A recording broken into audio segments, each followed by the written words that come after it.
Oh my God, what the hell is this? He's gonna try it! And will this be enough? My God, Hogan takes him down! 1, 2...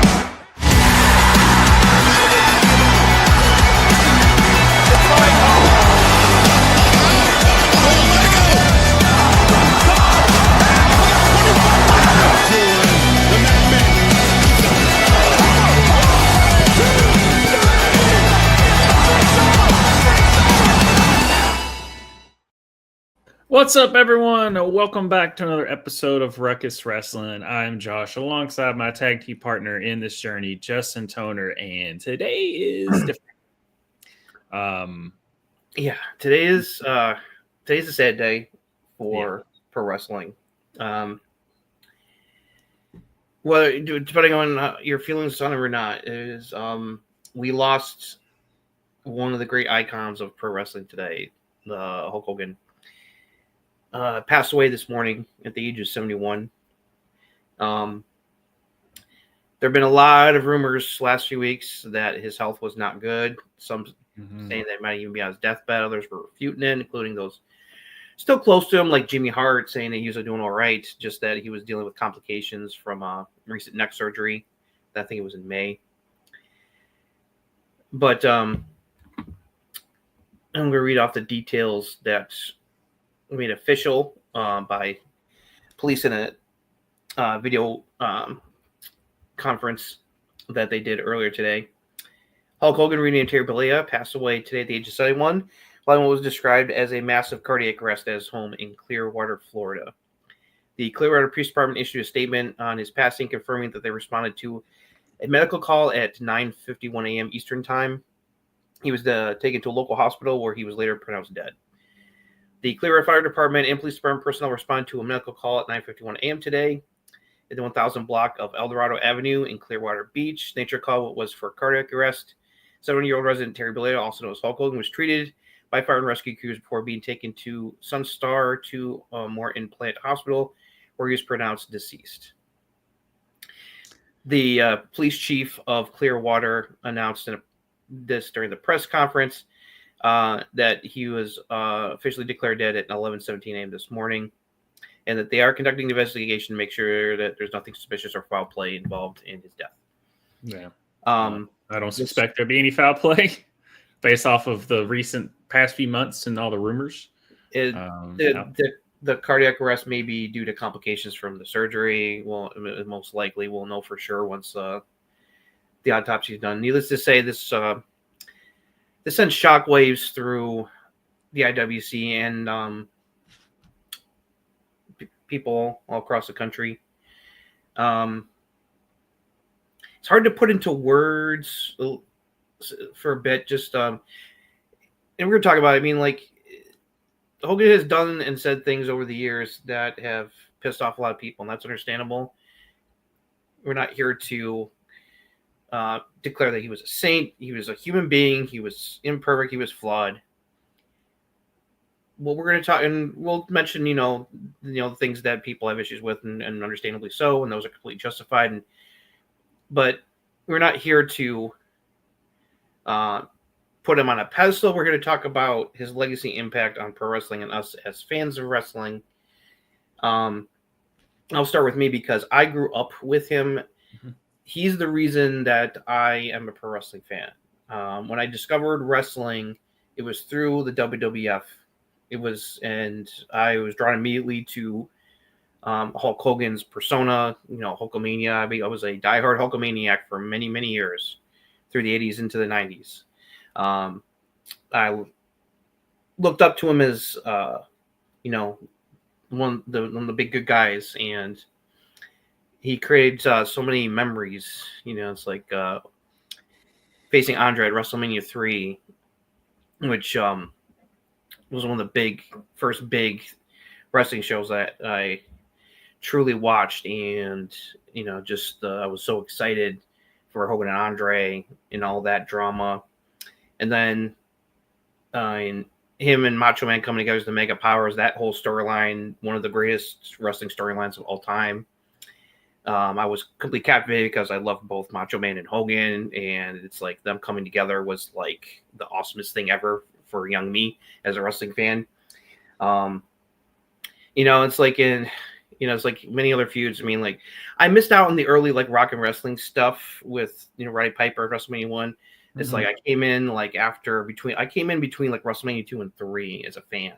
So I missed out on like the birth of Hulkamania, but I've gone back and watched it. It's like it, and God bless the guys at the WWE Vault YouTube channel. They put up a lot of Hulk Hogan stuff today, including the match against the Iron Sheik in 1984, where he won the championship first time, and Hulkamania was born and changed the wrestling business. He changed the wrestling business not once but twice, which is like something that I don't think we're ever going to see again. He achieved a level of popularity that transcended wrestling and into pop culture.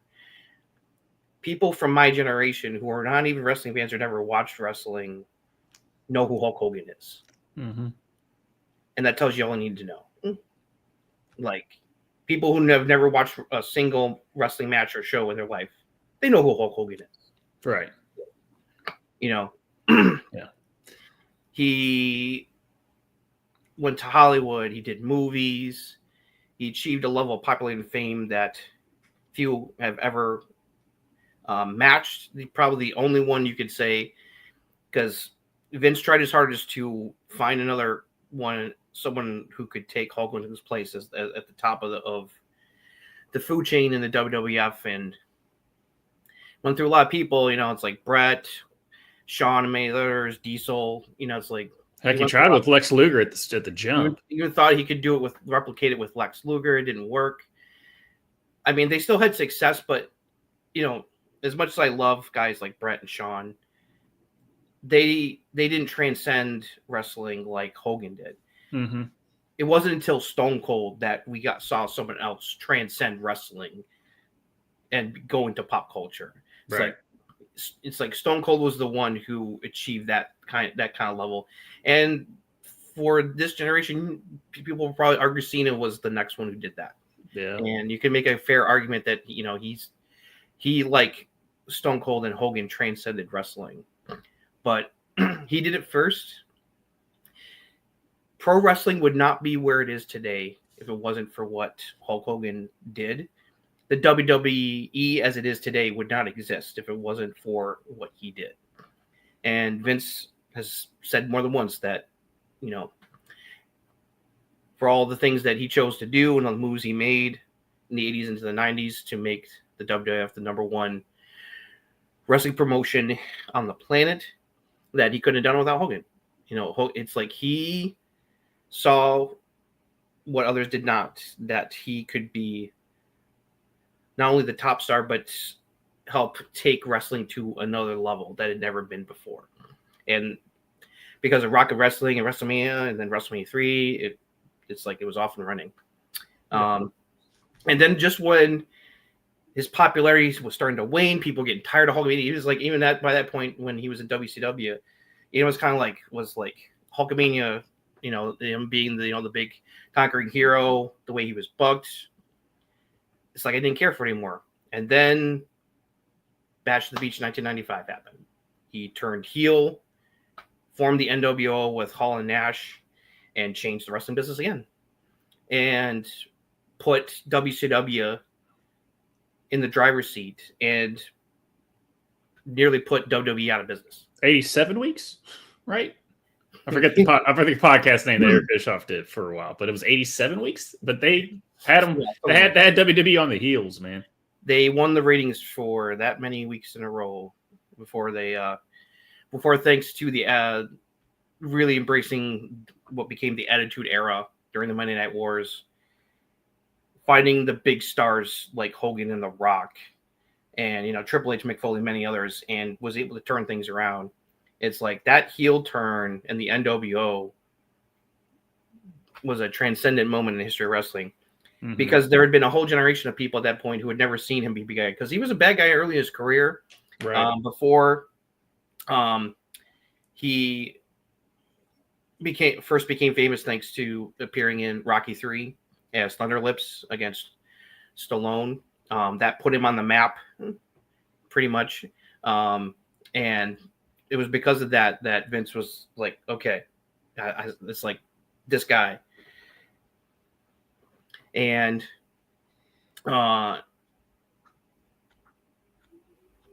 it's tough because it's like, for all the things that he accomplished in the ring, there's things that he did both in wrestling and outside of wrestling that's not that great. I mean, No.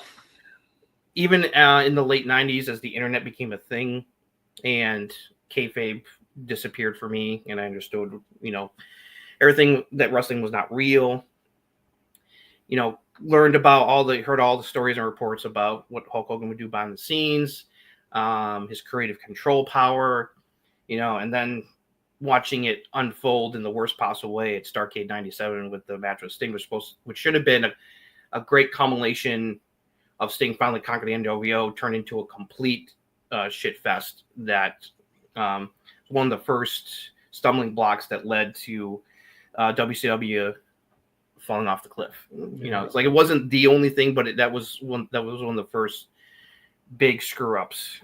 WrestleMania 9 downfall. It's like, and it's like, and then of course, it's like the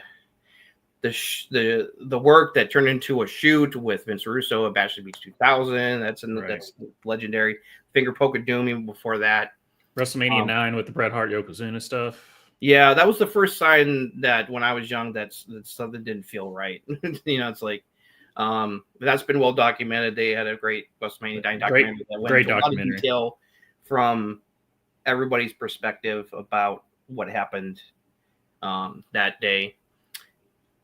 And then, it's like the stuff with the racist comments and other things he's done. It's like, and then, it's like he came out and supported Donald Trump in the last election. And that, of course, alienated certain people who are, obviously not Trump fans, we're going to get in politics. But, that was another thing that was some people weren't happy about either, but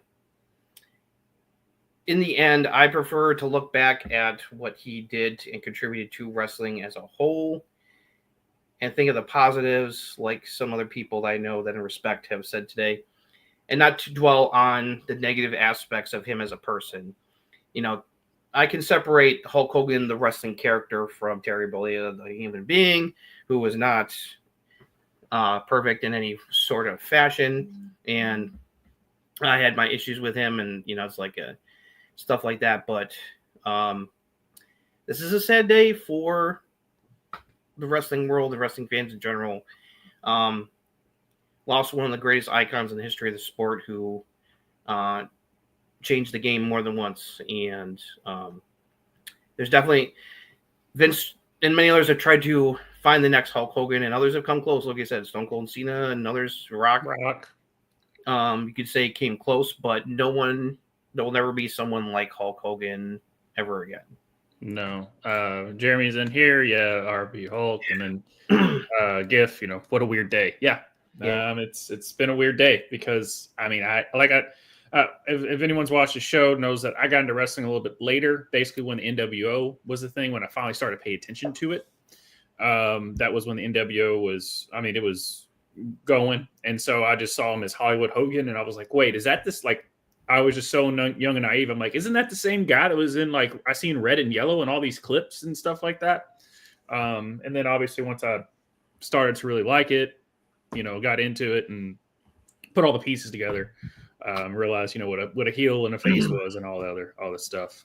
But if it wasn't for him turning heel and forming the NWO and putting that pressure, we wouldn't have Stone Cold. We still have the Ringmaster and a Garbage Man, and we wouldn't have gotten the Rock on top. We wouldn't have got the Rock. We wouldn't have all those things if it the wasn't. Attitude Era would not have happened if that happened. It's like it was a domino effect, right? That made wrestling better. It forced Vince to pivot better and for the better, and then, obviously, Hogan Knows Best. I watched the crap out of that show. I did not. I was when peak reality TV, and I was at that age where I was watching all that stuff. Mm-hmm. So, I was watching Hogan Knows Best, which, it was a pretty successful show for when it was running. And it's in, I don't know. It's just like you think wrestling, and the second you come, it's like you said, you talk to anybody. You can talk to you can talk to like an 88-year-old, and they'll be like, when you say wrestling, what's the first thing that comes to mind? They're probably gonna say Hulk Hogan. Yeah. Yeah, when you, it's like it's like even young people today. It's like when you talk about wrestling, they know who Hulk Hogan is, even if they didn't grow up with him like I did. You know. Yeah. I mean, like when they had when John Cena and Idris Elba are doing their rounds for their Prime Minister, Amazon, President of the United States. I forget the name of the movie, but they asked. Heads of State, I think it was called. It's called. Yeah, but they asked Idris, like who's on your Mount Rushmore, and he immediately was like Hulk Hogan was number, like that was the first name out of his mouth.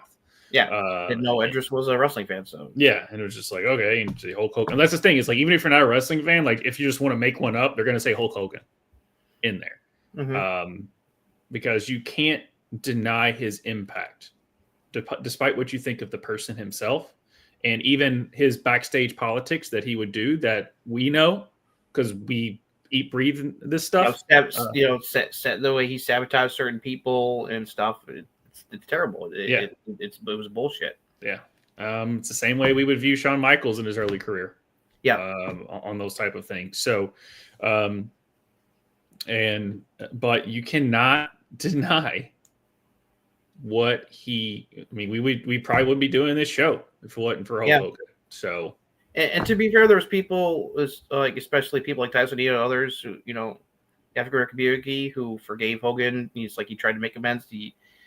And stuff, and but for people, it's like that. That's like they didn't feel like he did enough to make up for that stuff, and it's like the last time he was ever seen for WWE, he was getting booed out of the building. Yep. And people thought it was because of one reason. Like, no, it's a multitude of things. Because like from the outside. From the people that are just like, because the casuals are like, because he supported Trump. It's like, no, it's right. Like, no, it's a lot more than that. I was like, Undertaker got cheered. He supported Trump. So it was a little bit different. Yeah, the fans still love Undertaker. It's like he had Trump on his podcast. So it's like, yeah. So there you go with that. But despite all of that, he is an icon. I mean, that match with The Rock, they might have done 7 moves. That's one of those many iconic moments that we have in wrestling was that match against Rock, which is just right. It was something else. It's hard to describe, and even in like if you like no one's ever watched wrestling before and you put on that match, they're going to be like, I'm entertained, but I don't know why. Yeah, I mean, like it's like not many guys had such iconic matches like him. WrestleMania 3 against Andre, WrestleMania 5 against Macho Man. WrestleMania 6 against Ultimate Warrior. It's like I was so bummed when he lost to the Warrior. It's like not that I didn't hate the Warrior, but it's like I was such a Hulkamaniac. I was just like left shocked and like oh my, he lost. It's like when he lost at WrestleMania 6. It's like and match with The Rock, which was one of his last great things that he did in wrestling. Yeah, I mean it's like and he had one last good run in WWE where it's like he was really popular when he came back after WWE folded, and they even put the belt on him again and everything. Him and Edge doing the tag team champs. Yeah. And Edge, a lot of people, Edge, Kurt Angle, and many others got into wrestling because of him. Yeah. And they've said so. It's like I would not have become a pro wrestler if it wasn't for Hulk Hogan. So he influenced a lot of people to get into wrestling. And it's like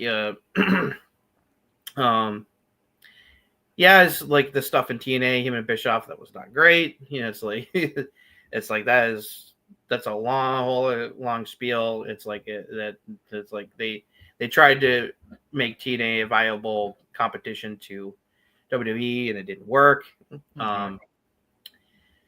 didn't really get that until we got AEW. These last several years, and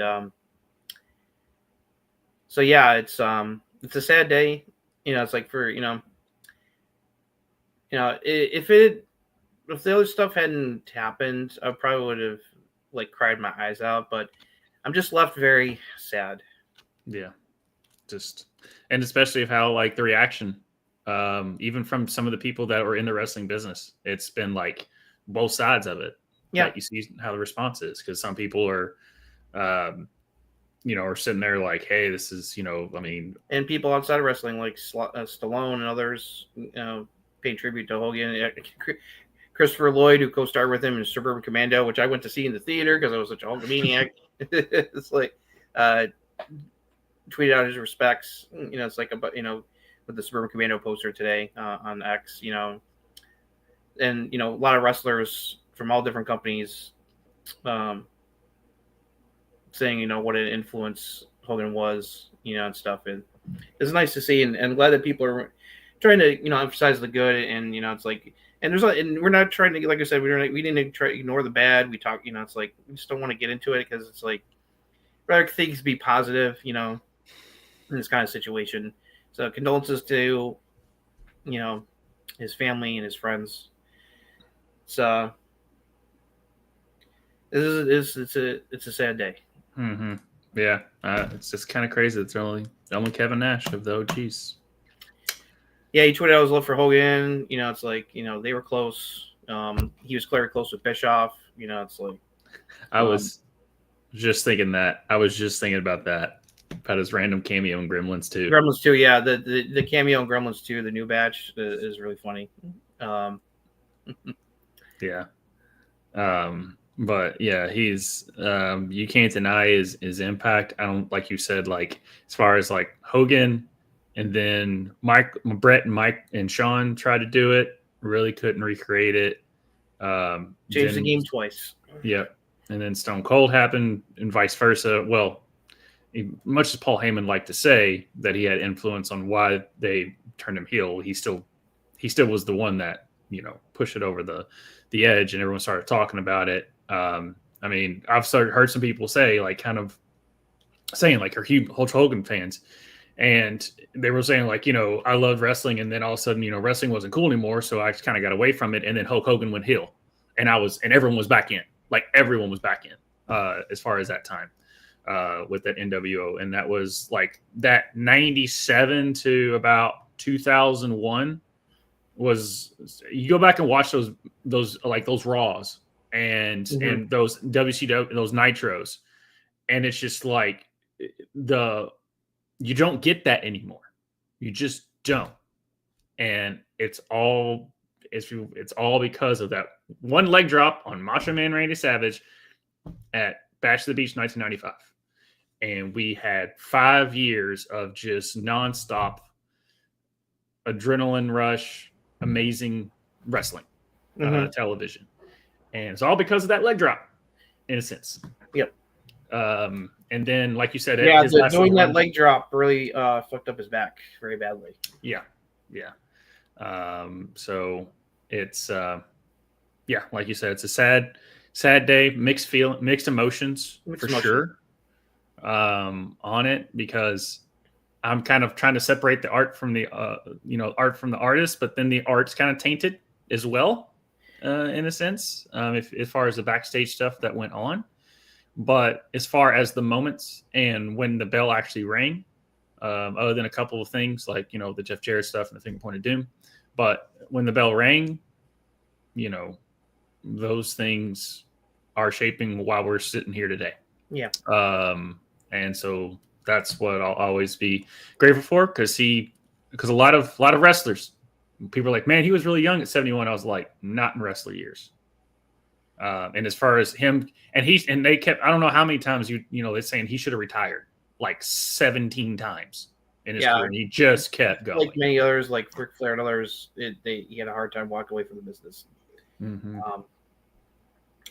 Which is another hit to the legacy. And I tell you, it's wild.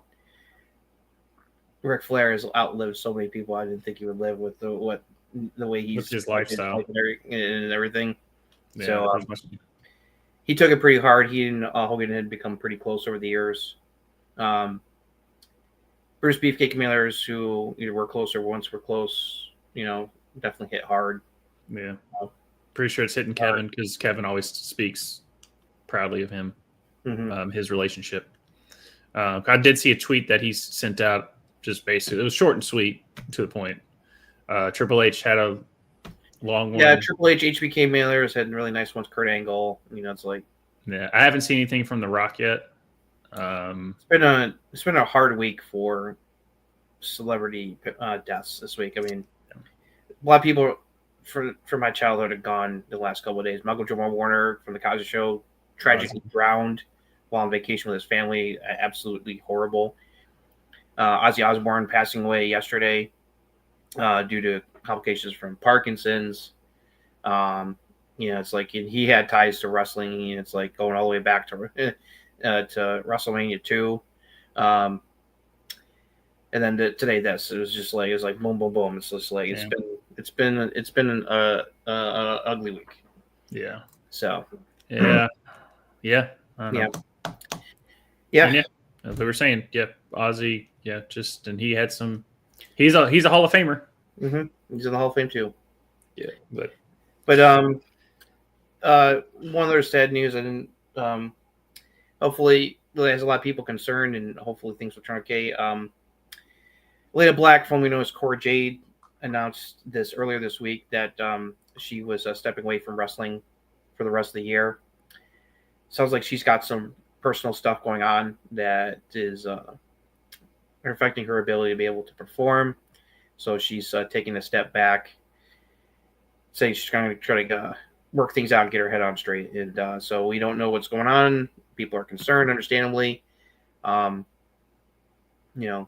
We're fans of Cora here, so wish her the best. Go take care of yourself, and figure things out and see if you want to keep wrestling. It's like it, and it's like WWE is getting WWE was a dream, like many people, and losing that's hard to take. It's like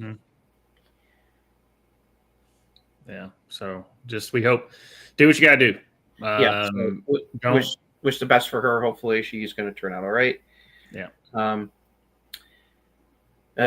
didn't get a chance to watch all of Drew McIntyre on Logan Paul's podcast Impulsive, but he was definitely between character and he was walking a fine line between that was a shoot promo type thin line. Him calling out Travis Scott, I did chuckle and smile a little bit on that. I think he won over, no matter if you like whether you like him as a heel or not, or it's like you root for him or not. It's like everyone was universally cheering when he trashed Travis Scott. So I think that was probably a good amount of shoot as it was in character. Probably I wouldn't be surprised. That was some funny stuff. Former Sonya Deville was on Chris Van Fleet's podcast. She's saying that she's going to retire from wrestling for now.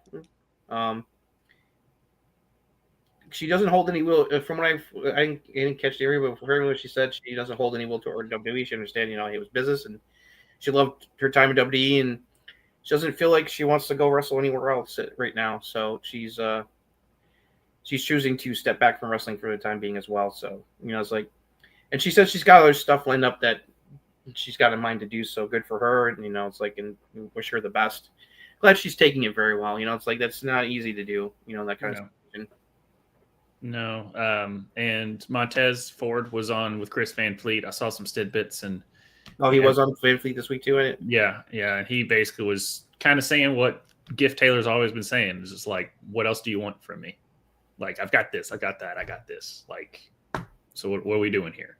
Basically saying he's waiting for them to give him give him the ball. Yeah, pretty much. But I think that's a little too far. Before we get into the regular show recaps, do you want to I didn't write down a recap of Slammiversary. Did you want to go over kind of like the big high points of TNA Slammiversary from Sunday? Sure. So as far as the overall result is what I was afraid of. Hey, guess what, guys? TNA, thanks for this partnership. Now we're going to bury you. Type thing. I hope there's another way to get around it, but the fact that your two major male and female championships are now with NXT wrestlers and not with either. Yeah, that's the big controversy coming out of this show is that, well, I watched the show. I actually paid for it because I was hoping Santana would win. And he was in New York, and I was pulling for him, and was left not happy afterwards. I was really pissed. But in the end, it's not like WWE's dictating things. Silva is, he's making these choices as well. It's not like he's being forced to. It's like and stuff like that. It's like it's not like it's not like WWE buying out AAA and stuff. It's like they've not bought out TNA. It's like this is a partnership, but it definitely feels like it's very one-sided right now. So, and I understand people being frustrated. I was frustrated, especially I'm like JC Jane is double belted. Who would ever thought that a couple months ago? It's like JC Jane would be holding the NXT Women's Championship and the TNA Knockouts Championship at the same time. That's insane. Trick being the TNA champion. It's his best run he's done, though. Yeah, so I can't deny the work that Trick is doing. The positive though is that the heel work Trick is doing right now is great. It's very entertaining. It's all about getting eyes on TNA. They're trying to get a better TV network deal, and I think this is part of it. And also, even though he didn't win, it's clear they're setting up Santana to eventually take the top from Trick because Trick pinned Joe Hendry. He did not pin Santana. So they protected him that way. And you would hope that at Bound for Glory, he's going to get the title from him and have his big moment. But at the same time, it definitely felt like a missed opportunity when they were on Long Island. That was the largest crowd they've ever had for a pay-per-view in the history of TNA, which is crazy. TNA's been around for over 20 years now. And they were rabid. You could tell they were rabid. They wanted Santana to win. They still love Joe Hendry very much, but it was clear that they wanted Santana to win. Yeah. And it's like you could just feel coming out of the crowd when Trick pinned Hendry to win the match. And the fact that the president of TNA was like begrudgingly just held his hand up. Yeah, he was like, he had his head down. Like, that was well done there. That was some good acting from Solo. I have to say, selling the fact like, I can't believe he's still the champion. I do want the Dark State lost. It wasn't like all like WWE, every single WWE thing on the show was like Dark State actually lost. It's like they lost to Matt Cardona in the system. Yeah.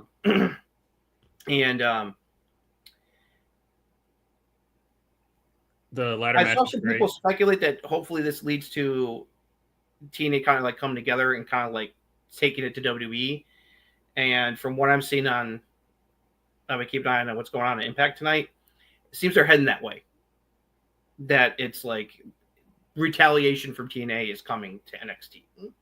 Gotcha. It's like they're not happy about what WWE NXT people are doing, taking the titles and running roughshod over their show and their company. So payback seems like it's on the horizon. How much is this? Because I still, this is kind of fuzzy when I was to get into wrestling. How much is this relatable to the ECW, WWF stuff that they did back in the 90s? Well, they didn't. This was more about it. That was more about ECW was like invading, but more as a showcase, but they weren't like trying to like take any titles or anything. This is about these this WWE talent's coming in and taking over, taking their titles and coming into their house and taking their stuff. Yeah. So seeing AJ back, AJ. Yeah, that was one of the great positives. AJ coming back was a great moment. Coming out to his old theme music, that was an awesome moment. Fans loved that. I like that he really was like put over Leon Slater, he and Moose had one of the matches of the night. That X Division title match between Moose and Leon Slater was off the fucking hook. Yeah. AJ Francis needs to learn how to take a ladder bump. I'm amazed he still has his balls intact after that. Dear Lord. I figured the Hardys would win because they're going to do one last run. Yep. They're setting up the Hardys. You know what I'm thinking? That's a Spider-Man meme, dude. It's getting a little head toward Raw. I don't know if it's just me. Does it feel like we're building toward the New Day versus the Hardy Boys? That'd be cool. That'd be cool. I like where your head's at. That's a dream match right there. Right. Obviously, we're going to have one more slug with the Dudleys. That's the other big thing that Bubba Ray showed up and on behalf of him and Devon challenged the Hardys to one more match against the W Boys, aka Team 3D, one more time. I was like surprised. I'm like, because I know that Devon had some health issues a few years ago, but apparently, thanks to DDP and taking better care of himself, he's in good shape. And he said, we're going to do this. So we're getting the Dudleys versus the Hardy Boys one more time before that's going to be it. That's going to be a big thing at Bound for Glory for sure. Yeah. Just please don't be don't get nobody get hurt, please. Nobody get hurt. Don't be the Brothers of Destruction versus DX and Saudi. Don't be that bad. But I want the Hardy Boys versus New Day. Yeah, that'd be cool. I like they said it perfectly. It's like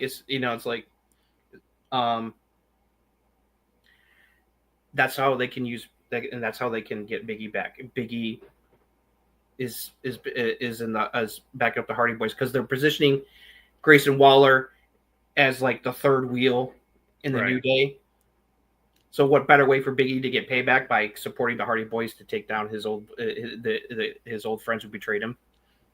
That'd be something because they need to do something. You have the New Day, man. You have to do something. They have to pay off what they did to him. He's like he's got to get it. He's got to get some kind of payback because if he can't do it in the ring, have him do it by proxy of somebody like the Hardy Boys. Yeah, you got to do it like that. India Hartwell and Tessa Blanchard was terrible. Yeah, that was a disappointment. I'm glad Indy won though and got put over, but that match was a disappointment. Cedric versus Ali opening the show was fucking awesome. That was fun. That was some scary bumps. Dude, why did no one help Ali? They got out of the way and let him land. He said that was not their fault. He did the dive wrong. He said that was my bad. He goes, they were trying to do what they were supposed to do. He goes, I did it wrong and I nearly got myself hurt. Thankfully I'm okay. He put that out on X saying that was my bad, guys. Don't. Not like what happened, with the ladder spot a couple months ago. Right. But yeah, that opening match, that lumbar check Cedric gave to Tasha Steelz was so fucking dope. That's one of the best lumbar checks I've ever seen. I mean, she sprung up. She sold it like death. Yeah. Yeah. It was that opening match was fantastic. It set the tone. Despite Trick still being champ and JC winning and Santana not winning, it was still a good show. It was a very entertaining show. Yeah. Yeah, it did what it needed to do. It didn't need to do. It's like this is helping build momentum for TNA to get to better things. It's like, and that's a good thing for wrestling.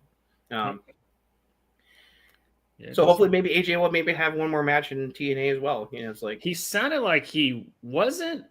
But he mentioned maybe it, but then he didn't follow up on it. So it's like, yeah, but he didn't say this is the house that AJ Styles. But overall, I'd say I'd give like Slammiversary I gave it like a 7 out of 10. It was a good show. Yeah, it was kind of a C show. I would have rated it higher if Santana won. Yeah, Santana won, or obviously if Indy and Tessa was good. There was obviously it was a little botchy throughout the show, with obviously the AJ Francis. I will say the ending to the ladder match with the drop down was ladder cool. was one of the most creative endings to a ladder match I've seen in a while. So props for that. That was really clever. Yeah, something different. Yeah. So, but overall, I mean, we're talking about TNA guys, so they did their job. Yeah. On that. So, ready to go to SmackDown? Yeah. So let's go over what happened in WWE. All right, we open the parking lot where Solo Sikoa and MFT's family tree has been in a car wreck. It's not clear what happened as Kathy Kelly tries to get answers from Adam Pearce, who is filling in for Aldis tonight. He comes up to Aldis to make sure everything is set later for the contract signing with Cena. We get a video from earlier of Alexa Bliss and Charlotte Flair. Alexa assumes since they lost at Evolution, she wants to end their tag team, but Charlotte says no. In fact, she went to the GM and got them a women's tag team title match because sure, why not? At SummerSlam against Judgment Day. Charlotte has Raquel one-on-one and asks Alexa to be in her corner, and they joke about her being a cheerleader. Charlotte Flair then defeated Raquel Rodriguez. Alexa countered Roxanne's shenanigans, allowing Charlotte to pin Raquel after a super kick. And I swear there was some hard hitting things in those pom poms. Police officer asked Adam Pearce, which that police officer had the worst acting chops, but it's okay. Ask Adam Pearce. He roughed up the Prodigy really badly. It was not nice. Full disrespect to the Prodigy. It's a picture of a line stepper. Adam Pearce. But don't worry. Hopefully, the Prodigy is going to get a revenge tomorrow night. We hope so. And then they were talking about Jacob Fatu, calling him a person of interest in the car crash. Pierce finds him, and Fatu is not happy about being considered a suspect as he leaves with them. A video package on Tiffany Stratton versus Jade Cargill at SummerSlam with comments from both women about why they will be walking about women. WWE Women's Champion. We see footage from earlier where Priest and Carmelo Hayes got into it, and it leads to a one-on-one matchup next. Damian Priest defeated Carmelo Hayes via DQ when Aleister Black shows up to attack Priest. He hits Black Mass on Priest to lay him out. Melo backs off and leaves as Black stands over Priest and says some words. We get a video from the Wyatt Six. They all take turns talking and talk about wanting the tag team gold, and they are built for this. One by one, they will take out the other teams in the division. How are you going to take them out? You're already the champion, whatever. Next, we got Solo Sikoa with Family Tree come out for a chat. Sikoa says tonight was a perfect example of exactly what Jacob Fatu really is. Fatu only cares about himself, has no discipline, and once a criminal, always a criminal. Suddenly, we see on the video screen the police return and letting Jacob Fatu go with Jimmy Uso there to greet him. He is told they found evidence he was not responsible for the accident and let him go. Jacob and Jimmy go out to the ring and attack Solo and Family Tree, causing a big brawl. After order's restored, Pierce comes out with the cops to arrest Solo for what happened earlier, and he's taken away. They replay the incident between Jelly Roll, Randy Orton, Drew McIntyre, and Logan Paul that played out on the Jimmy Kimmel show earlier in the week. Randy and Drew brawled, and after Logan slapped Jelly Roll, he chokeslammed Logan through the table on the set, as we alluded to last week on our show. And then Stephanie Vaquer defeated Alba Fire with the SVP. The duo tried to attack Stephanie afterwards, but she fights them off. The Street Profits with B-Fab cut a promo in the back. They say the Wyatt Six are in a different reality, but they'll get the belts back. DIY and Candice come in to laugh at them for screwing up the tag division by losing the titles to the Wyatts. Andrade and Rey Fenix defeated Fraxium, DIY, and the Motor City Machine Guns in a fatal four-way tag team match to become number one contenders for the WWE Tag Team Championships after Andrade hit Ciampa with the message. In the main event, we had Adam Pearce oversee the contract signing between John Cena and Cody Rhodes for the WWE title match at SummerSlam. Cody comes out first, cuts a promo, and signs the contract away. Cena comes out and says he's sorry, but he is emotionally exhausted and has a movie for Netflix coming up to film, so there's no way he can do the match at SummerSlam. He apologizes to Cody and the fans. They can do it in Paris or Perth instead. Cody and the fans know Cena is full of BS and he is booed. As Cena goes to leave, Cody stops him and drags him back to the ring. They brawl, and when Cody when Cena tries a belt shot, Cody ducks and hits him with it instead. He puts Cena on the table and does the splash off the top rope to lay out Cena. He then physically forces Cena to sign the contract and tells him the match is on and it will be a street fight. And Cody stands tall to close out the show.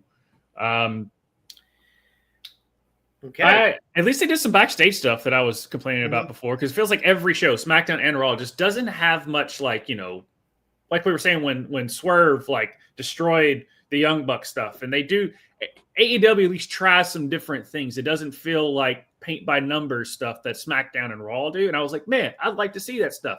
And they did a little bit for that with the Solo thing. And then B-Fab just back with this is a lot of just sure, why not? Like B-Fab was back with the Street Profits, which she never technically left. She just went with Michin for a little bit, I guess, to help the tag division, and now she's just magically back with them. I didn't understand why it was just coming out oh, by the way, we've got a title match at SummerSlam, because I asked. I'm like, come up with something more creative. Yeah, that was just everyone already complained about how Charlotte Flair always seems give me a title shot and it's given, and then that's exactly what they did start. I mean, but I was not surprised. I mean, if they had tried to set up some kind of number one contender match, I would have been oh, Charlotte Lux are probably next in line. It's they're plus the tag titles. It's possible. I'm not going to say no. They won't. They will. We're gonna Roxanne and Raquel are going to have the titles for at least a year. I hope so. But it's this is Charlotte Flair we're dealing with, so it's we got to be careful. Yeah. But I didn't. For the most part, I enjoy the show. I love the whole. I'm liking the Family Tree, Jacob Fatu stuff. I'm definitely enjoying that. Yes. Yeah, no, exactly. They're positioning those two as the future, and it's right here. Yeah, I love the storyline stuff. Was nice, and the setup. We have a steel cage match between Soul and Jacob. That should be fun. Yeah, This SummerSlam card is coming together pretty nicely, I have to say. It's coming together pretty nice. I guess they haven't announced Alistair and Damien, but you think That's probably on the card? coming. I would think so. The only one I'm worried about not having a match at this point is Julia, and she said in a recent interview, she's like she would like feel completely horrible if she didn't have a match at SummerSlam. Right. And I'm like, she made a super brief appearance on the show. If you looked really closely during the Alexa Charlotte segment, you could see her in the background talking with Kiana James, who, welcome back, Kiana James. She finally got back in the ring last week, taped a match for main event. So glad to see she's back from injury. So that was the only time we saw Julia this week, which bothered me. I'm not gonna lie. I see people complain that Triple H is burying her stuff. He's like, he's not burying her. He gave her a title. They have plans for her. She was at San Diego Comic-Con to promote WWE Mattel figures with CM Punk, Jacob Fatu. It's like I mean, they sent her to San Diego Comic-Con. It's like with some of the biggest stars they have. If they were going to bury her, they wouldn't give her a title. Number one. Yeah. Number two, you know how great that Lyra Valkyria run was with the IC title before Becky got involved? Yeah. It was dog crap. It was dull. And dull. The feud with Becky changed all that. It's like, it's working there. I am in, but yeah, this is putting Alexa and Charlotte together is just re-upping Charlotte. It's you can tell her demeanor is different. Oh, and Jay Uso. Yeah, it's like she was there with Punk, Uso, and Jacob Fatu, three of the most popular WWE superstars they have. Right. It's like that says it all. That that they have plans for. It's frustrating, but it's like giving it some time. I'm giving it a little bit more patience. I mean, we're seeing Roxanne has been put it in a huge position here with the Judgment Day storyline that's gonna go into overdrive when Liv comes back from injury. Mm-hmm. They're positioning Stephanie right at the top of the fucking card on Raw, making it clear that she's part of the main event scene going forward into the future. So it's just annoying. But no, it's like when I saw it today, I was like, well, it's like her going to that being at the Comic-Con with those guys. That screams that she's being buried. Like, get the fuck out of here. No R-Truth on this show. I think they're trying to figure out what to do next with the outside the Cena stuff for him. He did tweet out a picture of him with Carmelo and the Street Profits, and people are like, give us that fucking faction, like right fucking now, please. Yeah. And Carmelo was kind of just there. I mean, he was with Priest. They had a solid match because Carmelo can work. And at least it's like it feels like they're trying to figure things out, and he didn't do a job. He didn't lose to Priest, but it's like I would have liked to have won the match, but the DQ, I knew Aleister Black was showing up, so it's like I thought maybe he would cost Priest the match and Melo win, but no, he just attacked him and caused a DQ. It's like that's better than Melo eating another pin when he did those DQ. So because I mean, and plus, all of those guys can go on the mic. So if you want to have Truth as like the main guy, but you can still all of them go on the mic as well. Like I think that faction should work, but you've got two big heel factions right now, and so do you want to have them face it can get to a point where you have too many factions sometimes, especially with how WWE works. Yeah, if they don't need BFAB, it's like I'd rather have pair BFAB and Michi and try to make the tag team thing work. So it's like I don't know what's going on there. No. But the Alexa Charlotte pairing is working. Yes, it is working. I had so much fun with their entrance and them just like Charlotte's just like, all right, and then like their entrance at Evolution was hilarious. It's like the interaction between them is fun. They were trying to pop. You could just tell they were trying to pop each other. Like the whole time, they were just trying to just. Their friendship. Their friendship is very obvious. Yeah, and the whole "We're not friends" shirts. Yeah, like I'm enjoying that. Like it's working, and I don't know who made that call of just, hey, let's just pair these two together.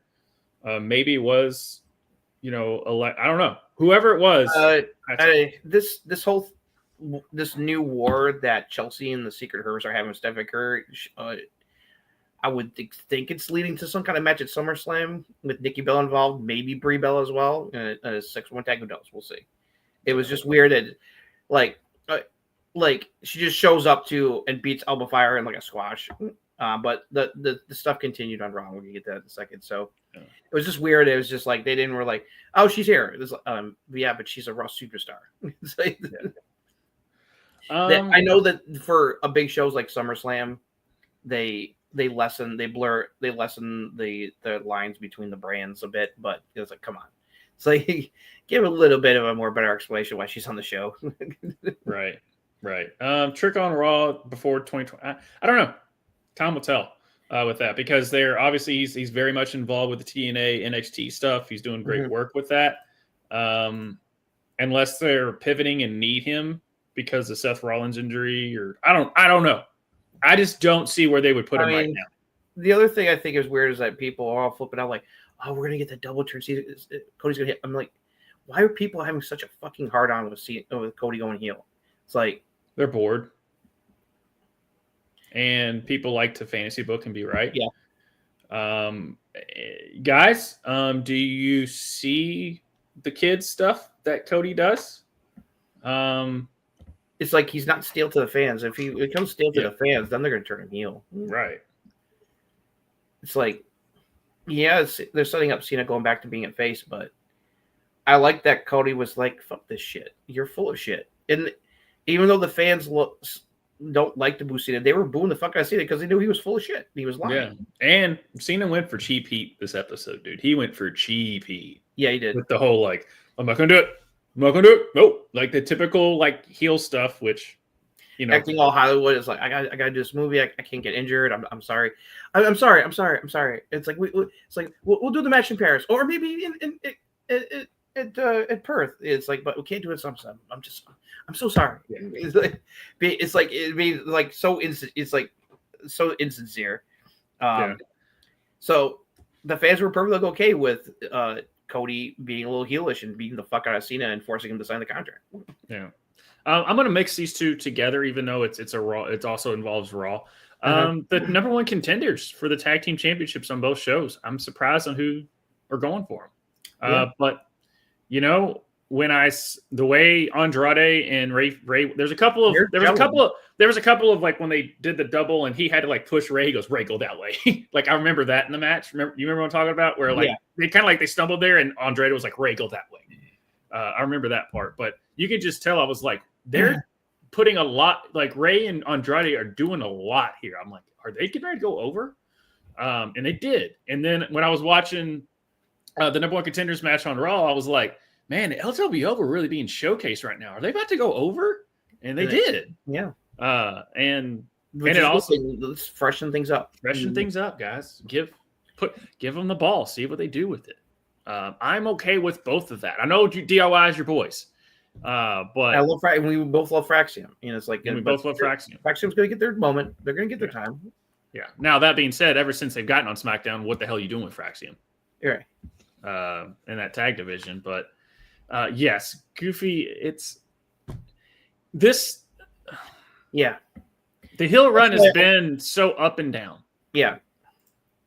That's why, like, Cody needs just give Cody the title back at SummerSlam, and let's just have Cena go back to being a babyface, and you can stop this mediocre heel run. Yeah, because the Rock and Travis Scott stuff just buried that from what could have been.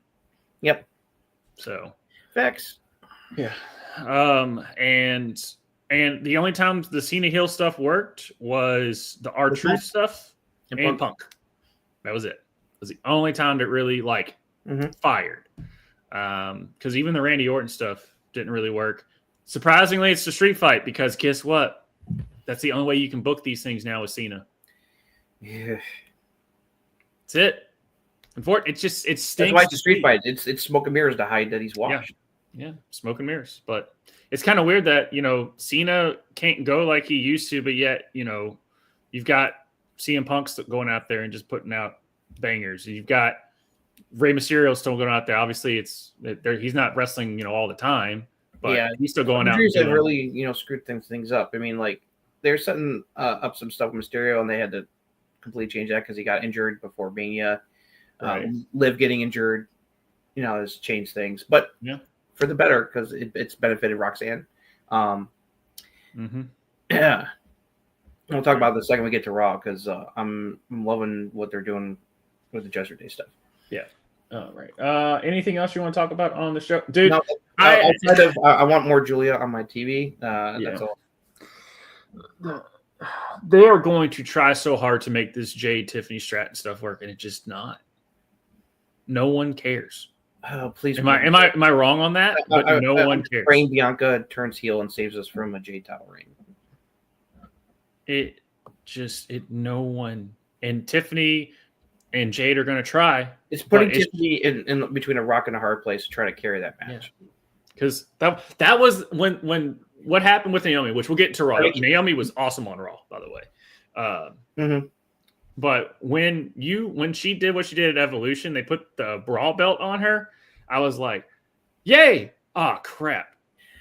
I felt the same way. I was like, oh, shit. That means that the cash-in's is not happening to prevent Jade from winning the title.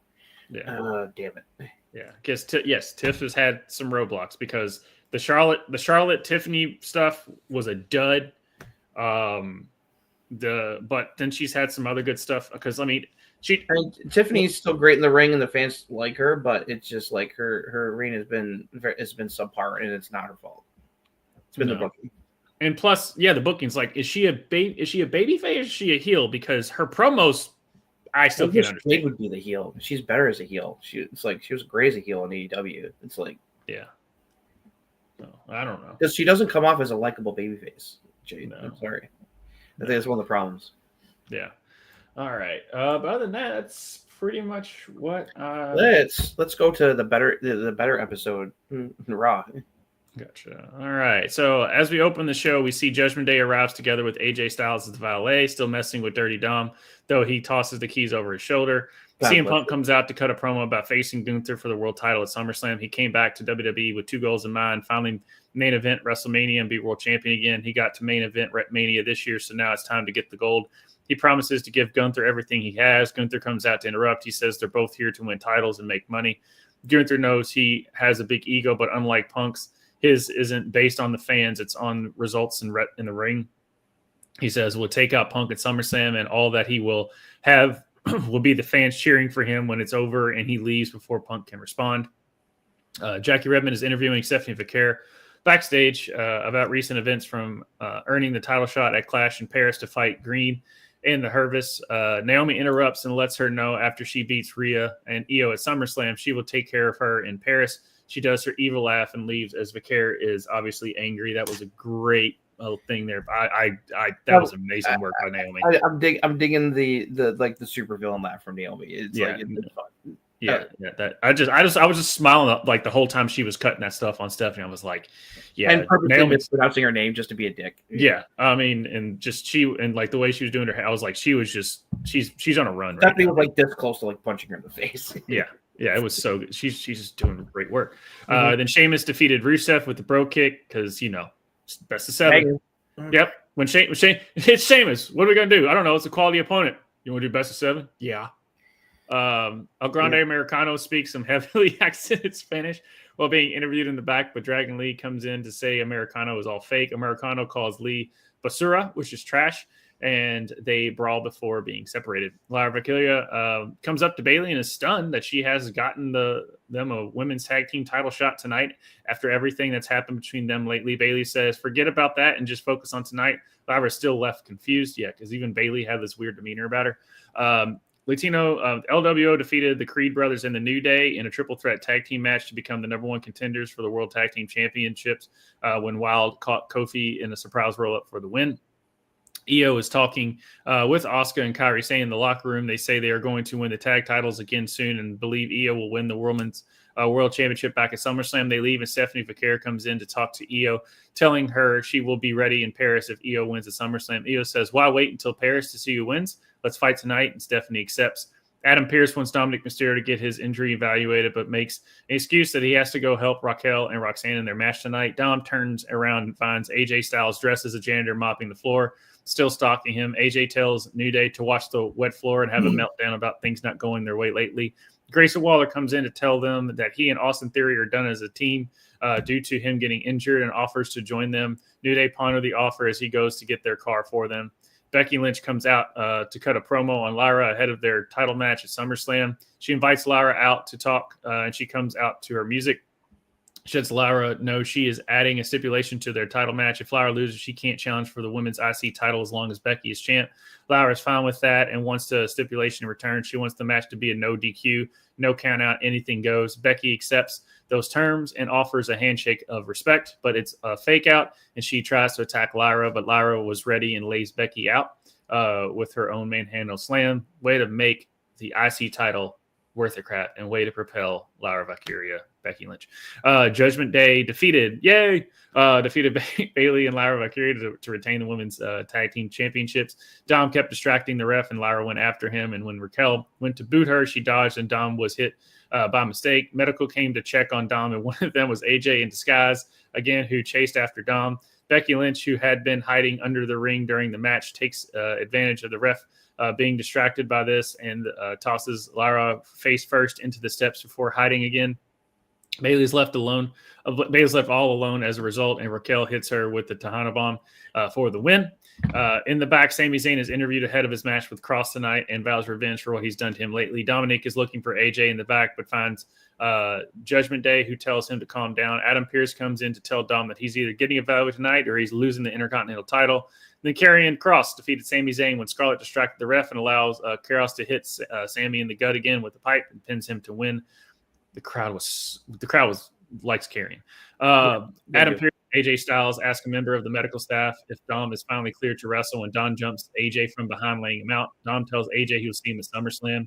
Stephanie defeated Io by DQ when the Secret Herbers show up to mess with Stephanie, and Chelsea Green attacks Stephanie from behind in front of the ref for the DQ. They toss Io and go to beat down Vaquer, but Io and Stephanie fight back, and just when it looks like the heels are retaining, Naomi attacks them from behind. She beats on Io as Green and the Herbers work over Stephanie outside the ring when Rhea Ripley's music hits to a monster pop, and she comes out for the save, cleaning house on the heels. Naomi bails, and Chelsea is surrounded by the baby faces in the ring who take turns hitting her, and Rhea finishes Chelsea with Riptide. Rhea, Io, and Stephanie stand tall in the ring.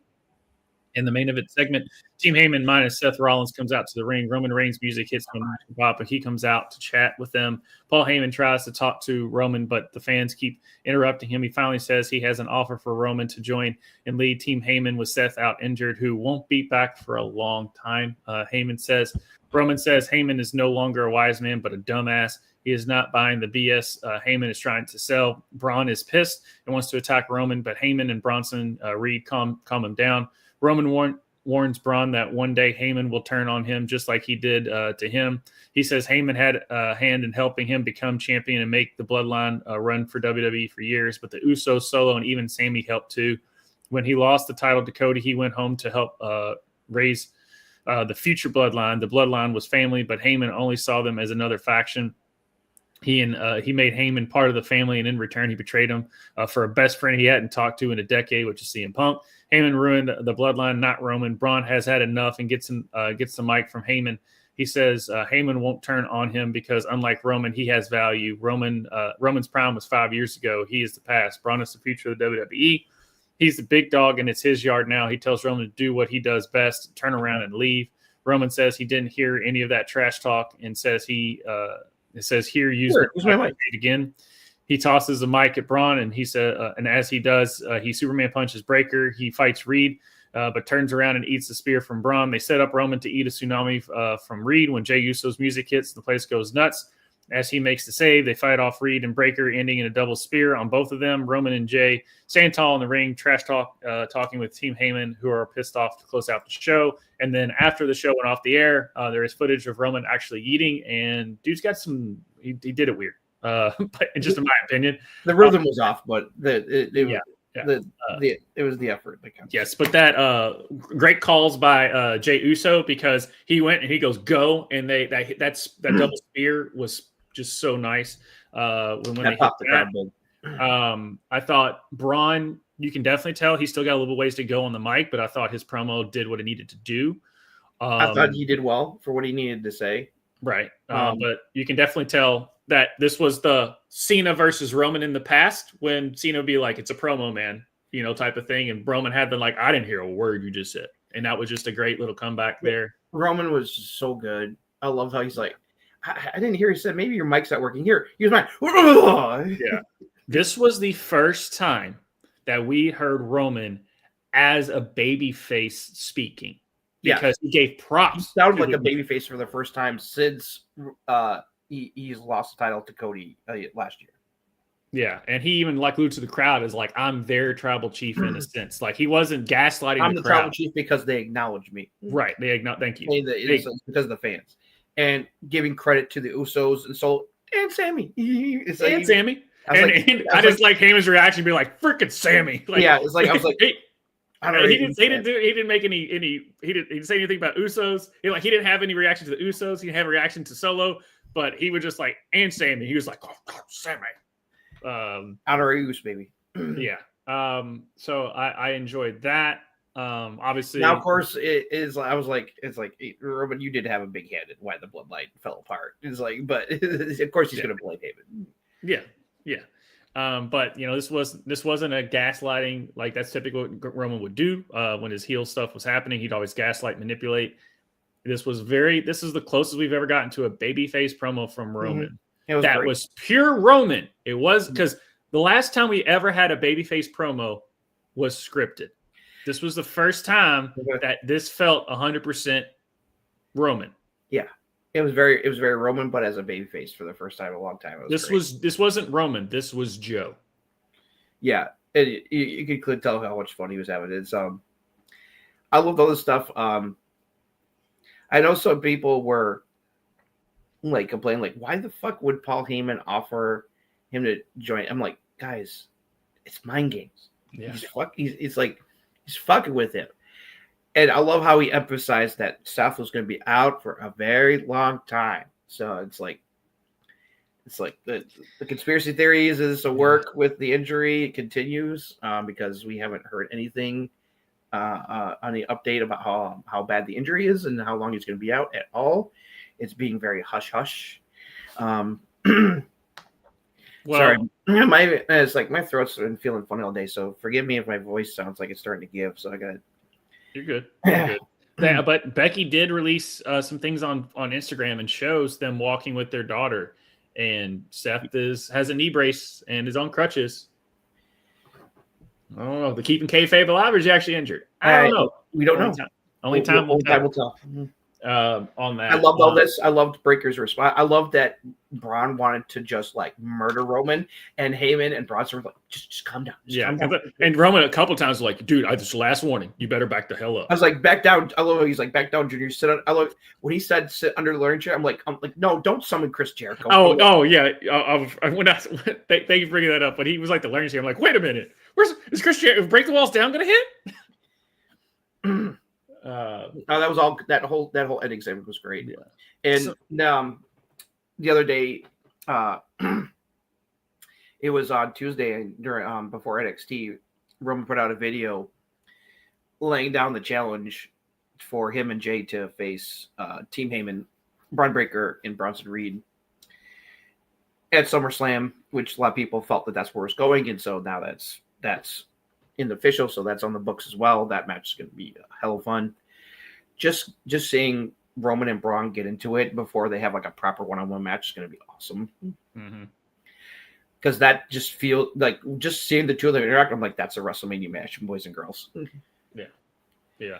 One thing I didn't care for on the show, which I'm expecting it to really ramp up next week, I was expecting more from that Gunther CM Punk confrontation, and it was very dull. I liked what I saw, but it was weird that Punk didn't get the last word in. Like Gunther just like trashed him and then left before Punk could have a. It was a very weird interaction for a Punk interaction.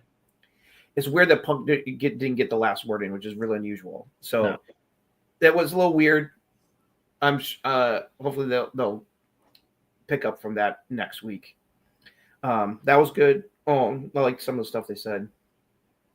Stuff with Judgment Day, hilarious. The AJ Styles, AJ Styles stalking Dom like that, hilarious.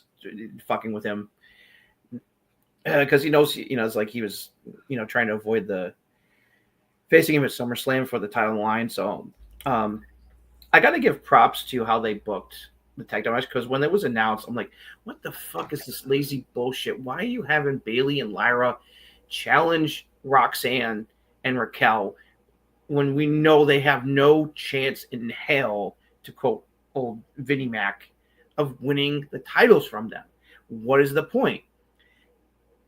And number one, I like that they addressed it by having Lyra go, what are you doing? Why are you getting, after everything that's happened to us, why did you request that we challenge for the tag titles? And Bayley acting all like, oh, it's all one in the bridge, man. It's like we're gonna be cool. Let's go out there and win the titles.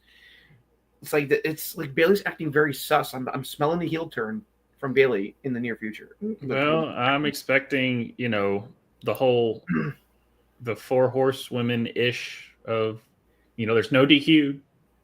Maybe Bayley teams up with Becky. I think that's a weird small time frame. It still feels like Lyra's going to get the title back. It's like because then people will be like, I see, we told you it's Becky Hogan. She's fucking her over. It's like, I do appreciate that she's been wearing Hogan colors lately and mocking the Becky Hogan stuff. I liked all that. But I liked how that tag match juggled 3 different storylines at the same time and did it fantastically. You had Bayley and Lyra trying to work together, and like Lyra's like not sure, is like, can I really trust Bayley? What the fuck is going on here? And then you got Dom and AJ, and then Becky was hiding under the ring the whole match, and when the ref is distracted by Dom and AJ, she sneak attacks Lyra, takes her out of the match, and that's how they lose. That match was a lot of fun and accomplished a bunch of things at the same time. So big thumbs up on that. I'm really loving Roxanne and Raquel together. I think they're really gelling as a team. I'm loving it. Yeah. And in NXT, did they ever do the swivel cam with Roxanne that they're doing now? No, I don't think so. Because I like that whoever decided to do that in the production was really cool. Because she always had that hair turn. I mean, she's always done that. She did that, but now it's got like, you got like the camera, and then it tracks, and then because they're really highlighting Roxanne because they know she's in the future, and then you see Raquel obviously, like, so it's got that nice little double shot of both of them kind of staring at the camera. So I like that little touch on their entrance. Yeah. I like that Stephanie was all over the show. Mm-hmm. They're, it's making it clear that, Stephanie Becker is the future, as well. I mean, just seeing Stephanie Becker, Rhea Ripley, and Io Sky all in the ring together, 3 of the most popular women's wrestlers they got all in the ring together, was a cool moment. And those 3 going off against each other into the future, it's like, I tell you though, they're doing a good job of teasing Stephanie and Io, because those 2 have put on 2 banger matches that have not had clean finishes yet. So it's like, it leaves you wanting more, that they have a uninterrupted one-on-one match and see who comes out on top. Yeah. Because Stephanie and Io have mad chemistry, dude. That was just as good, if not better, than the Raw After Mania match they had.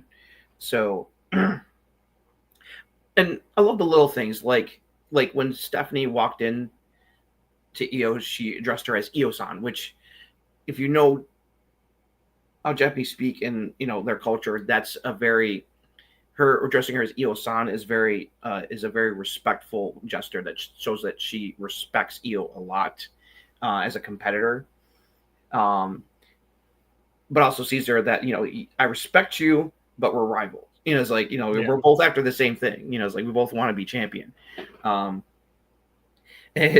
just love it. It's like, how about we don't wait? It's like, let's fight tonight. I like the way she does it because she has this smile, like that Joker-esque like smile and demeanor of just like, I am going to kill you. And she's just smiling the whole time, and just her delivery of it is really worked, because obviously her English isn't. It's great. It's good for what it is, but it's a way to get across I'm a badass, but not saying. For two women who English is not their first language, they did a great job of interacting with each other. Yeah, and I love that Naomi is saying she's already like, I'm not worried about taking care of Rhea and Io at SummerSlam. That's in the bag, and then I'm going to take care of you. It's like you're not a threat either. It's like I'm going to take you out. Right. It's showing the cockiness of Naomi, which fits her character. Yeah, and I would hope Naomi would retain, but I don't know. I feel like she's definitely going to survive SummerSlam. I don't see them belting Stephanie just yet, not with Crown Jewel in Perth. I feel like that's when Rhea is going to be in a title match and may win. They're not going to miss an opportunity to put the title back on Rhea in her home country. By the way, speaking of Rhea, IWC, she had the biggest pop of the night. The only pop that would come close would be like Roman and Jey Usos. Yeah. Roman and Jey Usos. Also, speaking about the crowd, Karrion Kross. He's supposed to be the heel, but the fans are behind him. Let's go, Sammy. Let's go. Kross was very loud, and people popped when he won. Now, people were giving the IWC were giving a little crap because the match was not that great. I'll be honest. The match was not that great. But Karrion isn't like the most skilled technical wrestler. We've known that.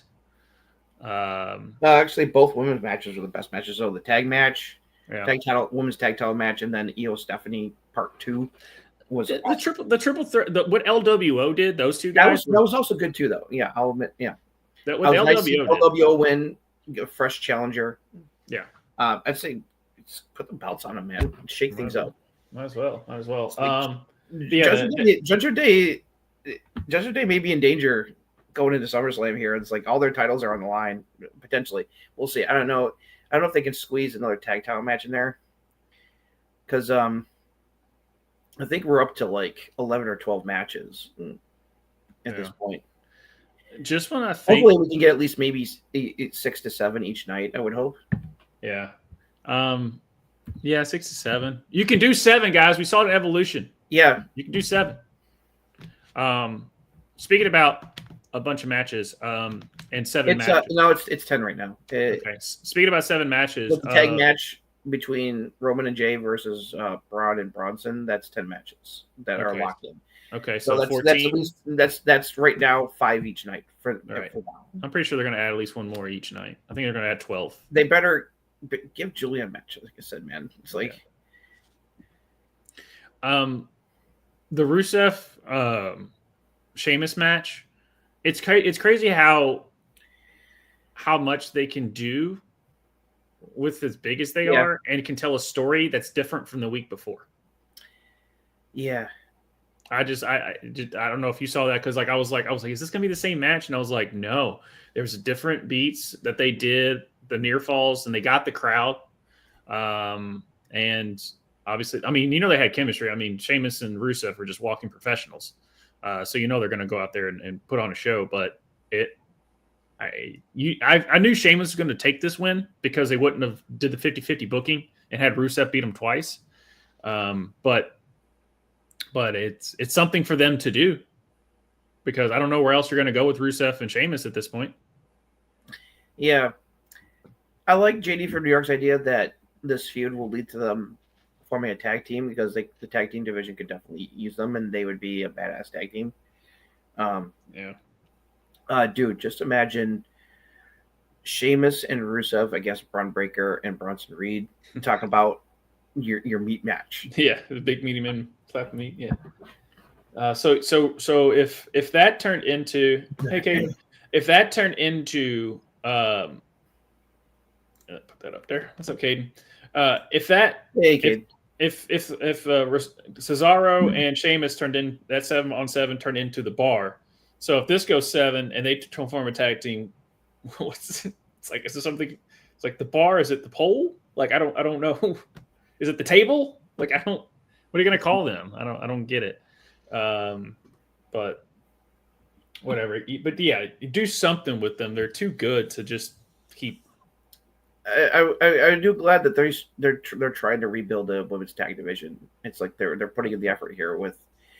It's like there are a lot of make it clear that Asuka and Kairi are still going to team together for a while as the Kabuki Warriors, and they want another shot at the titles.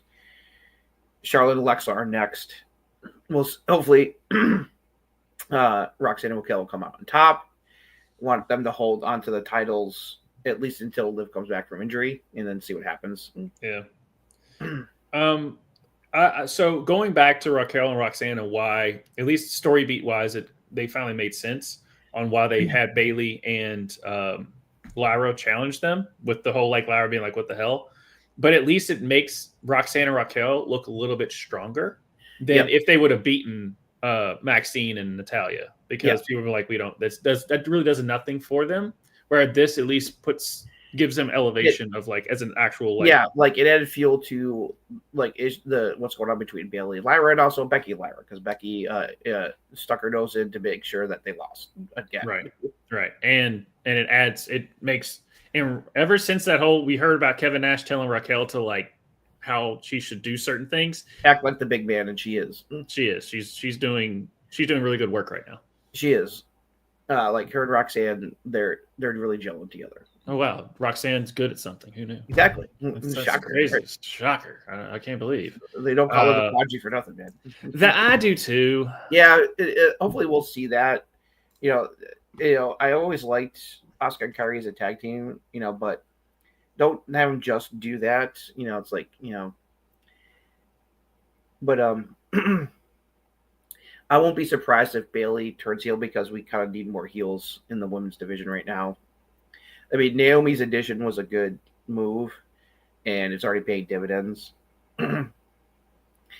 Because, she's messing with Rhea, Io, and Stephanie all at the same time.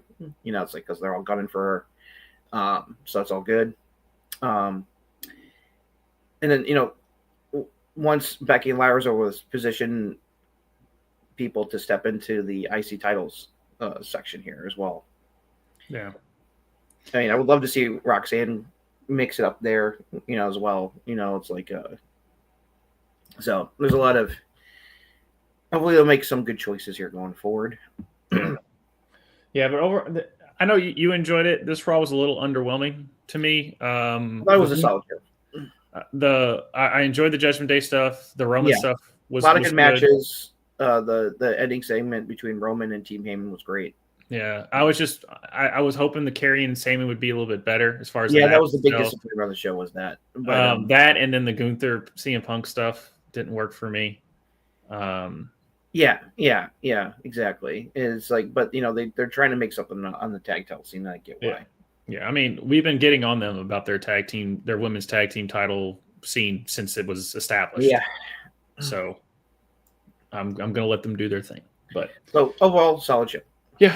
All right. AEW. Hangman is confronted by MJF backstage during the opening of the show. He teases cashing in the contract on him, so Hangman points out that MJF is either going to have to earn a title shot or cash in his contract, and he's too much of a coward to do either. He leaves for his match, leaving MJF pissed. Hangman Adam Page defeated Wheeler Yuta with the buckshot lariat. After the match, he used the steel chain, to beat Yuta up and busted him open as payback for what the Death Riders did to Colt Cabana on Collision Saturday. Athena and Billy, and also during that, he goes to act like he was going to put Wheeler Yuta over, like hang him like he did, but spared Moxley, but spared him and says, "See, no one's coming out here to help save you." Yep. And then Athena and Billy Starks plot to take out Tony Storm later tonight. FTR defeated Jet Speed in an AEW Tag Team Championship Eliminator Tournament first round match when Dax reverses a Hurricane Rana from Knight and uses Stokely's crutch for extra leverage to get the pin and win. After the match, Stokely rants on Cope, saying he's a cancer for spearing him last week. Cope shows up on the stage. He knows he can't get too close to FTR due to their restraining order, but he went and made a business deal with some guys who like to hurt people. Cue the Hurt Syndicate, who comes out and attack FTR. Cope goes to spear Stokely again, but he dodges and he hit a security guard instead.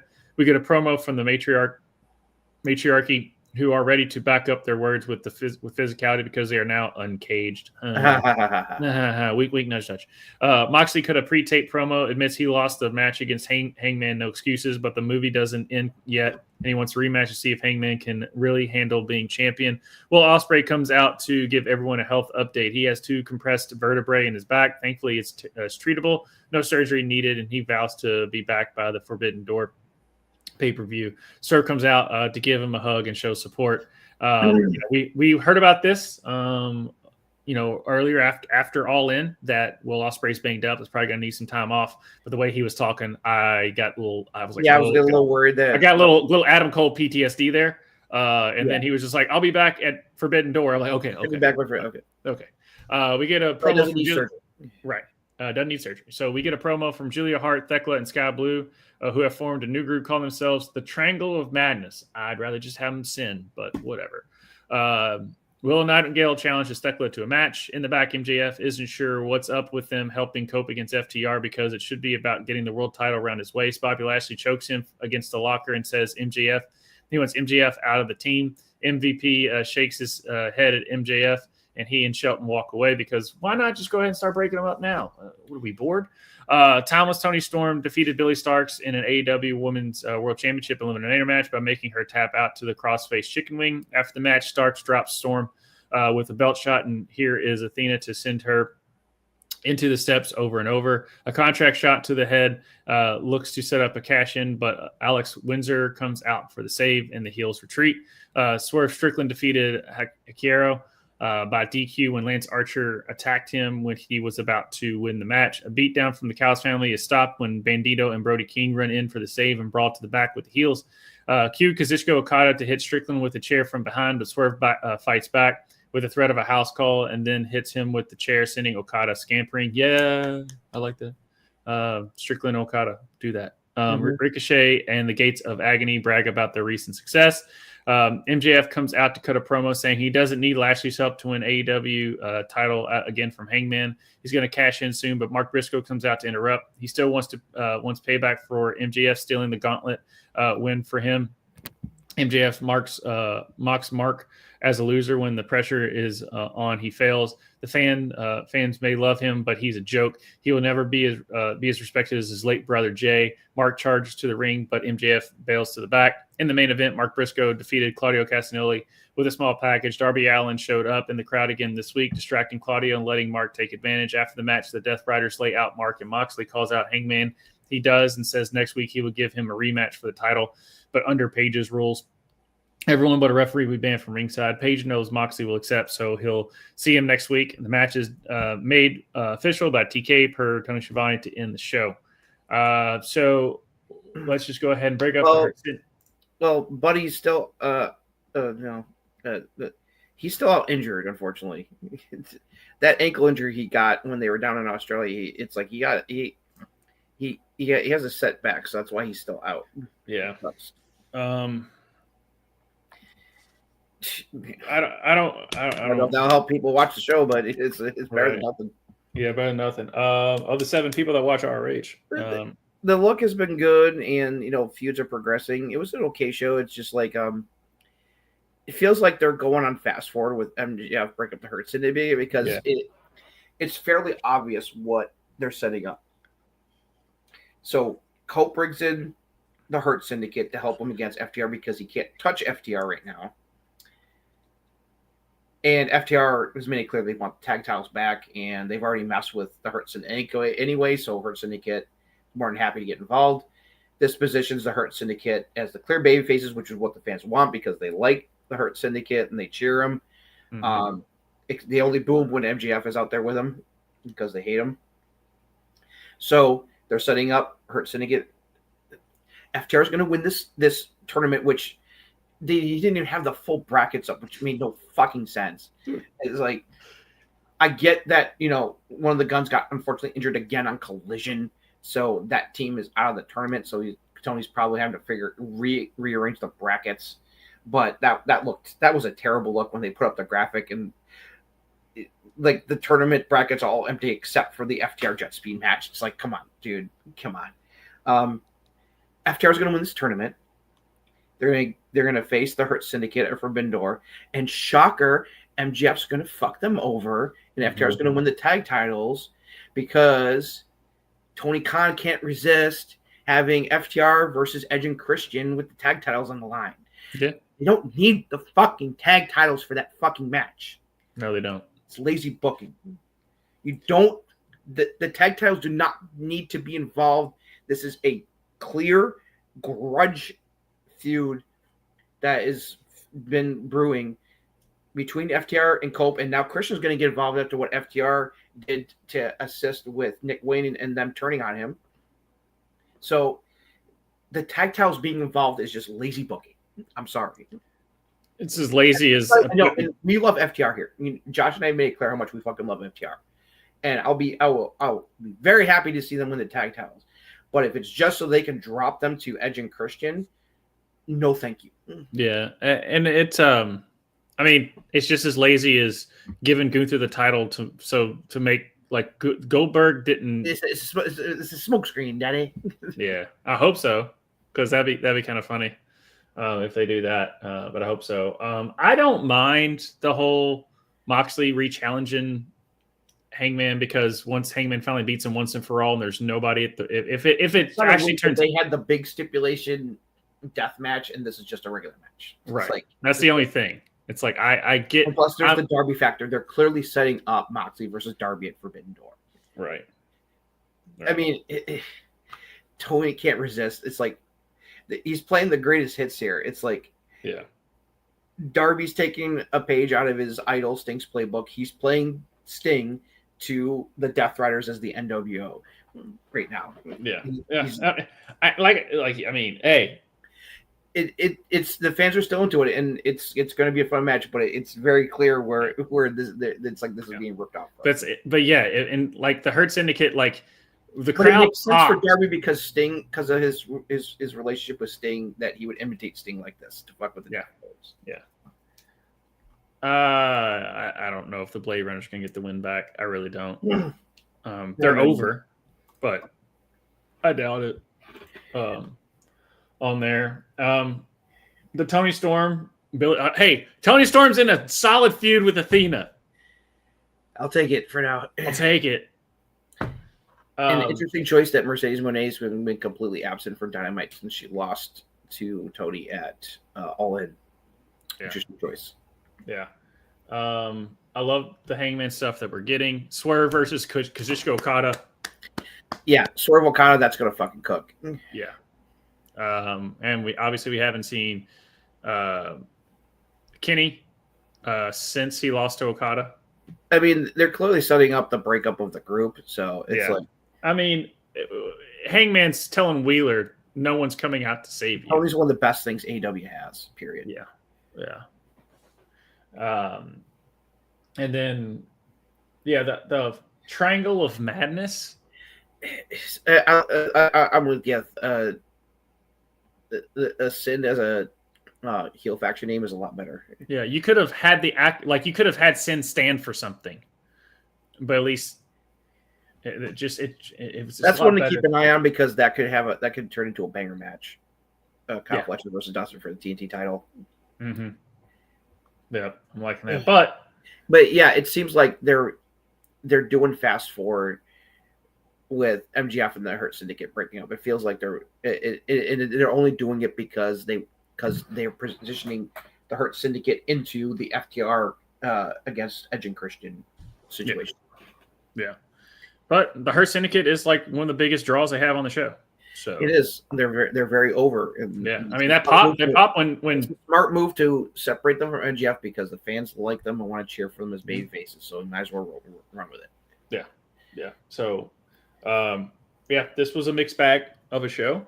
But I like where a lot of the storylines are going at least. So hey, Mark Briscoe got to win.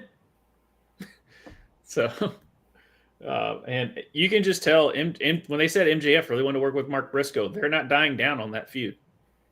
No. So that's for sure. But give me Swerve and Okada. Give me like a best of give me a trios match. Trios matches with those with a nice stip at the end, which probably won't happen, but whatever. All right, well, finish up with NXT. Yeah. All right. Booker T opens up the show by hyping up the crowd from backstage. He walks through Gorilla and out to commentary desk since they are in Houston, Texas this week, his hometown. The Culling defeated Sol Rokazaria and Hank and Tank in an 8-person mixed tag match. When Dark State showed up to distract, Paxley took advantage of it in the light flickering to hit Zarya with her doll without the referee seeing it to pin her to win the match. They show footage of Slammiversary night as Trick is still TNA champion. JC Jane beat Masha Slamovich to win the TNA Knockouts title and is double belted with it and the NXT Women's title. Fatal Influence comes out for a group promo. JC Jane brags about being women's wrestling today and says no one believed in her, but look at her now. Everyone wants to fight, was to find their place in history, but look who is a double champion. Q Lash Legend to interrupt, saying it's time for her to lash out. She wants one of those titles, but here is Jada Parker to interrupt next. Yeah, that's so over with the crowd. To interrupt, saying next she should get first crack at JC. JC tells the two of them to figure this out for themselves, but then jumps Legend to start a brawl. Fatal Influence is quickly cleared out, and Parker argues with Legend to end the segment. Ricky Saints gives Javon Evans some advice in the back. Miles Bourne gives Ren Sinclair a pep talk before a match tonight. Jasper Troy defeated Ricky Saints by a countout after putting him through a section of the ramp on the way to the ring. Commentary pays tribute to Ozzy Osbourne, who died earlier the day. Trick Williams comes out to cut a promo bragging about beating Joe Hendry and Mike Santana's anniversary. Now, it's true that Undertaker is a star, but he has never held down two brands. Trick calls out Undertaker for being soft, but by LFG. So here is Undertaker to respond, coming out to American Badass from Kid Rock. Taker says Trick is a dead man walking. Trick has everything except the respect. Taker says this version doesn't have the same traits as he had as NXT champion. With this attitude, it's a matter of when, not if, Williams loses that title, and that's when the walls will start crumbling down. Taker offers to make him famous, and Trick tries to attack him, but Taker chokeslams him. Fatal Influence isn't sure what to do about Jada Parker and Last Legend, but Michelle McCool comes in to give them advice on who will face who, and they go to see Ava about it. Blake Monroe defeated Ren Sinclair with the double arm DDT. She starts to cut a promo by Jordan Grace, despite Ava banning her from the building, comes through the crowd, and the fight is on. Grace beats up security, and Monroe uses distraction to hit Grace with the DDT onto a chair. Steel chair. Here is Ethan for his North American title celebration. He has been around this country and seen every location, but if his parents had raised him differently, he might have been liked by these people. This title will no longer be represent North America, but it should be all about Canada. Paige throws the title down and unveils a new version of the title with a Canadian maple leaf themed strap. He starts to sing the Canadian national anthem when TNA Director of Authority Santino Marella interrupts. He talks about being Italian in the spirit of Rocky Balboa, but he was born and raised in Canada.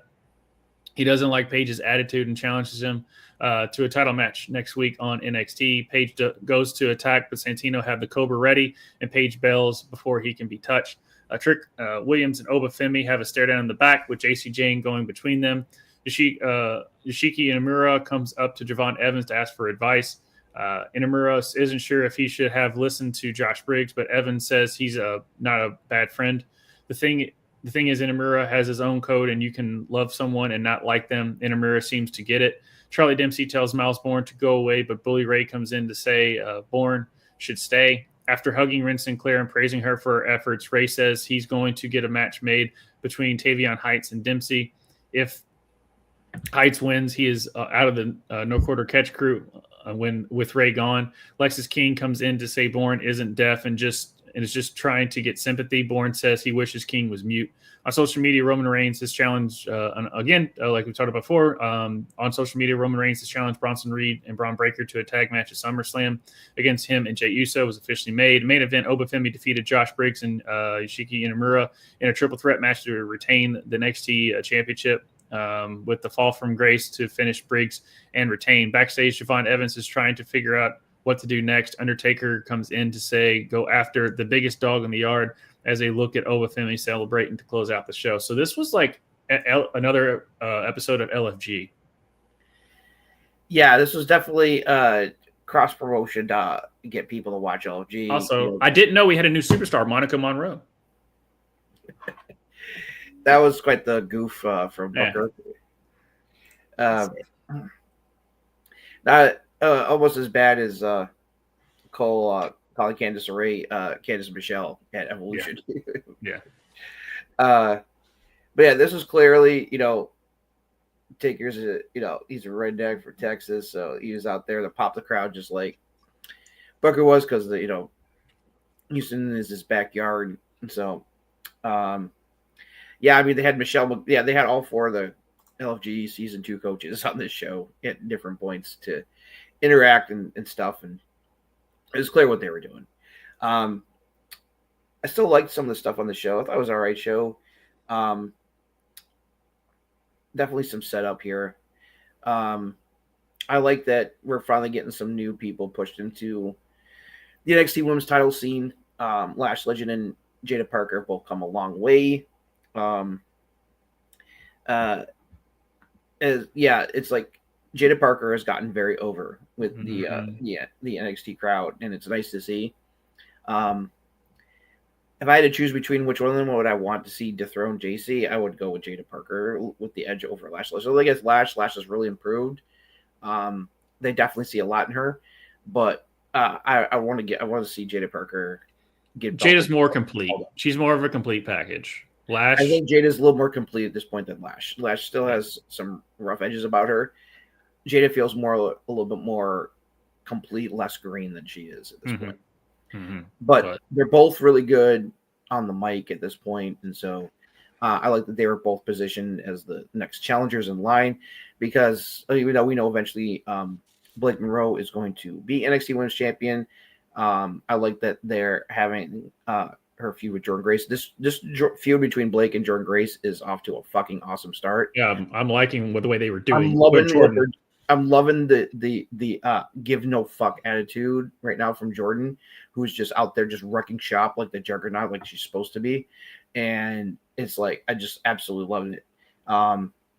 D from the chair. It's like this whole feud, I could feel the hate and the intensity. And it's like, I can't wait for their one-on-one match. They're probably going to do that Heat Wave, and that's going to kick ass.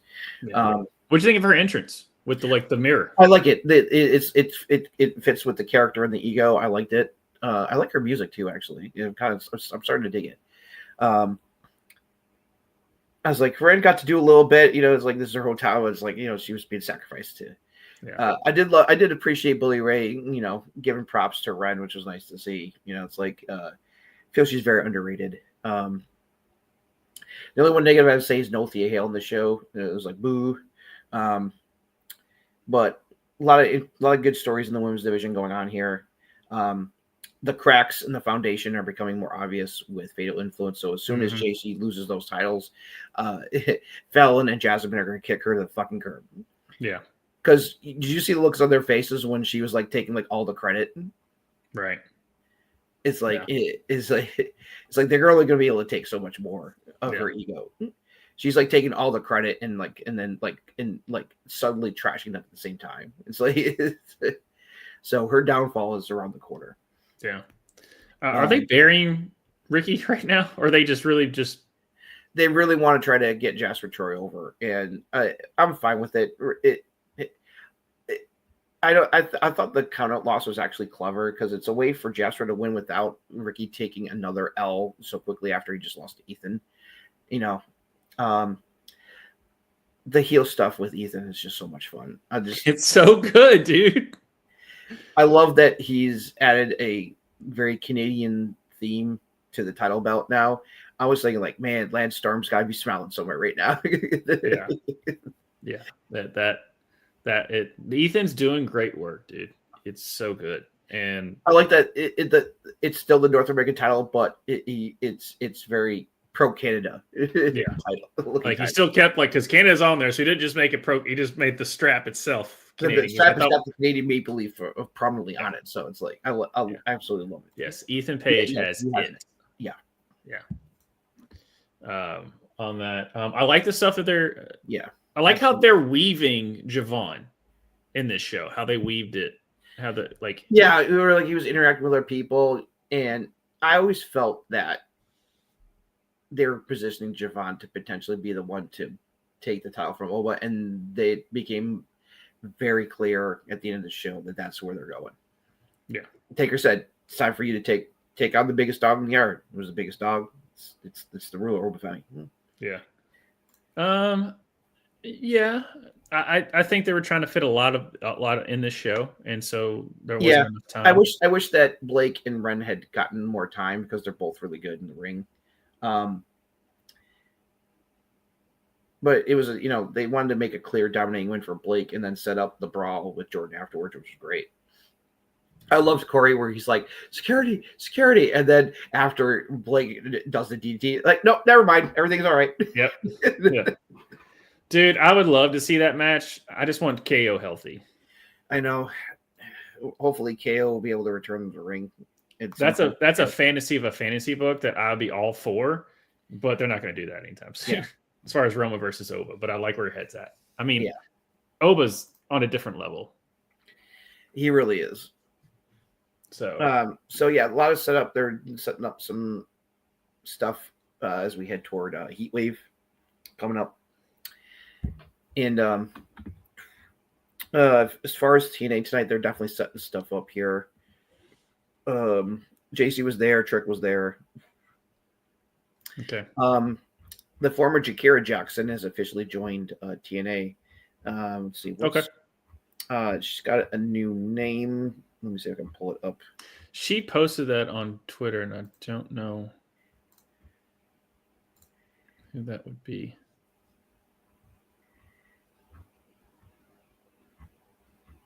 So I had it and I lost it. So that's all right. That's all right. Mara Sadie is her new name in TNA. So congrats to her. She's found a place. They're definitely setting up some stuff here.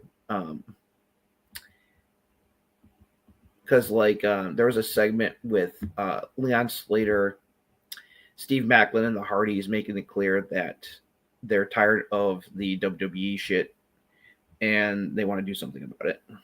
Okay. Let me see if I can get some details here real quick. Because Impact just ended not too long ago. And it's on replay. Masha's getting a rematch against JC on Impact next week for the Knockouts title only. Okay. Trick and First Class got into it with the system. Let's see. Mustafa Ali actually got involved as well. Well, he's got the title, so everyone's going to be involved. Up a feud between Ali's Order 4 and the system. Okay. Let's see. Elegance Brand, yeah. Okay, Mara, former Jakira Jackson, teamed up with the Inspiration against the entire Elegance Brand, helped them win. So good debut for her. Let's see. Yeah, he's not happy with him. Yeah, Meckler says that he's not happy about having Slammiversary. He says they have their championships on people that don't work here. He sees the youngest X Division champion ever, the greatest tag team ever, and him, the first TNA International champion. He says all of them believed in them. It's like they're drawing a line in the sand and making a declaration. He says, "This is their TNA. Whoever dares to step better be ready for a day." Yep. So, they're declaring war. Yeah, against WWE and NXT. Okay, cool. But yeah, I was hoping I know they're getting over Jasper Troy, but like Ricky, you had to take out Ricky. On that, Miles Bourne stuff. Are you thinking? And Santana beat Joe Hendry in the main event. Clean. Okay. Okay. Well, If it's not more clear that they're positioning Santana to get the title from Trick, I don't know what to tell you. yeah. It's because I was like, isn't Slammer? Oh no, Bound for Glory is their like big. It's that's more like the WrestleMania than Slammiversary is. Yeah. So I just feel like they just when you had the hometown crowd that hot, it's like yeah. Anyway, but yeah, they're clearly setting up that the people that TNA talent are tired of these NXT heels fucking with TNA, and they're going to do something about it. So good. That's what I was hoping they would do. So gotcha. Yeah, I can somewhat see that. I mean, for as good as he is in the ring, I can definitely see Evans having an RVD feel, like he was in ECW. Not the best talker, but dynamite in the ring. On that. I don't know where they're going with Santino versus Ethan next week. I don't either. That was a weird pairing when that happened. I was like, oh, Santino's coming out to be like, here's your team. He was going to be there to do something about Trick and JC holding their two top titles, but nope. Instead, he got in Ethan Page's face. So I'm like, do they not have a clear challenger for Ethan next? Yes. It's like, give it to Miles Bourne or Tavion at least. It's like, Miles Bourne, Tavion, or have him. And I thought because they're clearly positioning Javon going after Oba for the NXT title again. Yeah, and I think it's only a matter of time before he's going to dethrone him. And I was hoping really when Santino came out that it was going to be like, here's Moose for your next NXT North American, something like that. So, but oh well. But yeah, like I said, this was just a weird. Like, it was cool how they were setting up stuff, but there was too much LFG with Bubba and Undertaker and And I don't know. I'm complaining about Undertaker and Bubba and Michelle on the show, but it's supposed to be NXT.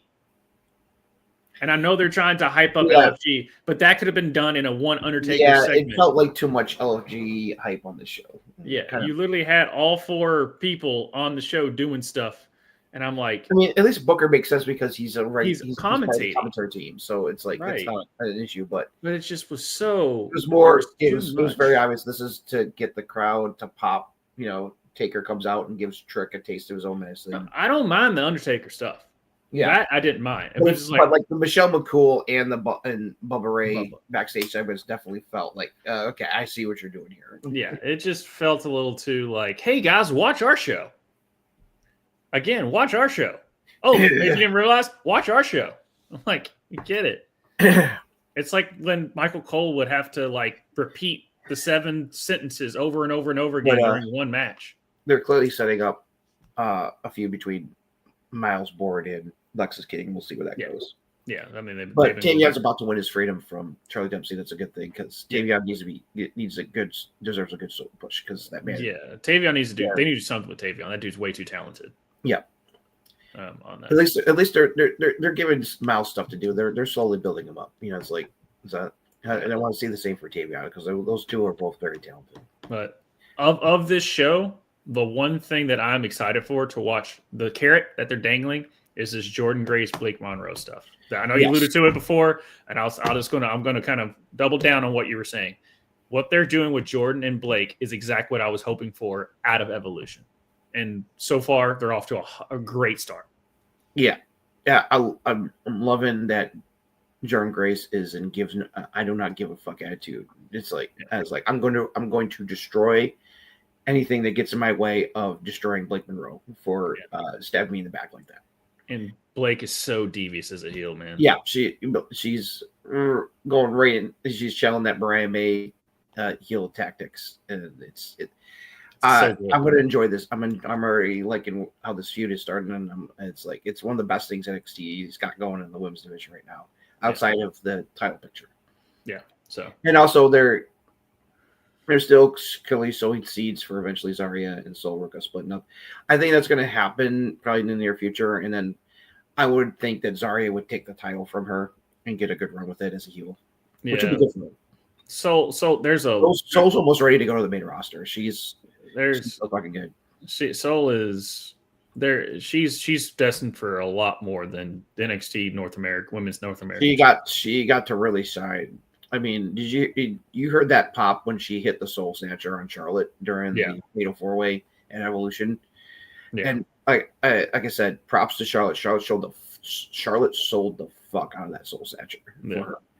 Yeah, and Soul's like Tiffany Stratton, never had an ounce of wrestling before they signed on. She's just got that talent, man. Yep, straight out of the University of Oregon. I forget exactly. She might have been. Was she a volleyball player? Or gymnastics? It might have been gymnastics. I don't know. I forgot what she did at Oregon, but she was a D1 athlete out of Oregon. That's all I remember on that. But yeah, anything else on TNA or NXT?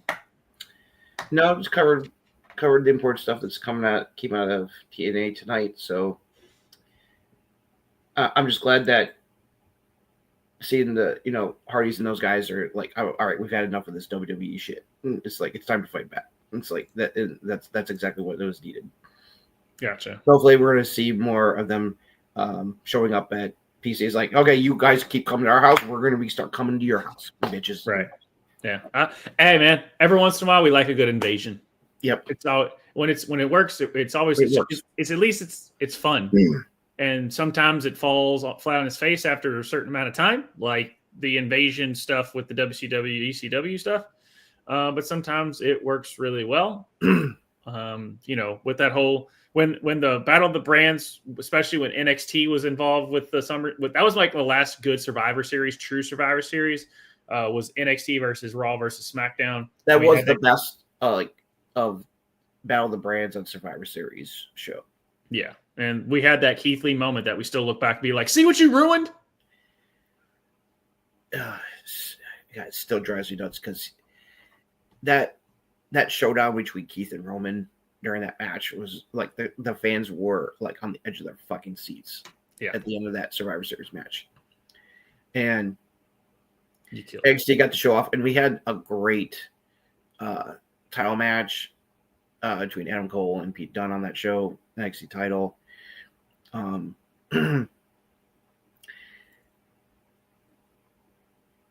Yeah. But that is about does it for us here. And so for anyone out there, we'll be here next Thursday doing the whole song and dance again, bringing you all the great wrestling goodness that we can in the world of wrestling. SmackDown tomorrow, what else besides Roxanne versus Alexa has been announced that I could? Let me see here. Are Andrade and Phoenix getting their title shot against the Wyatts this week? Not sure. I don't see any other updates other than the Roxanne versus. I don't see anything else on here.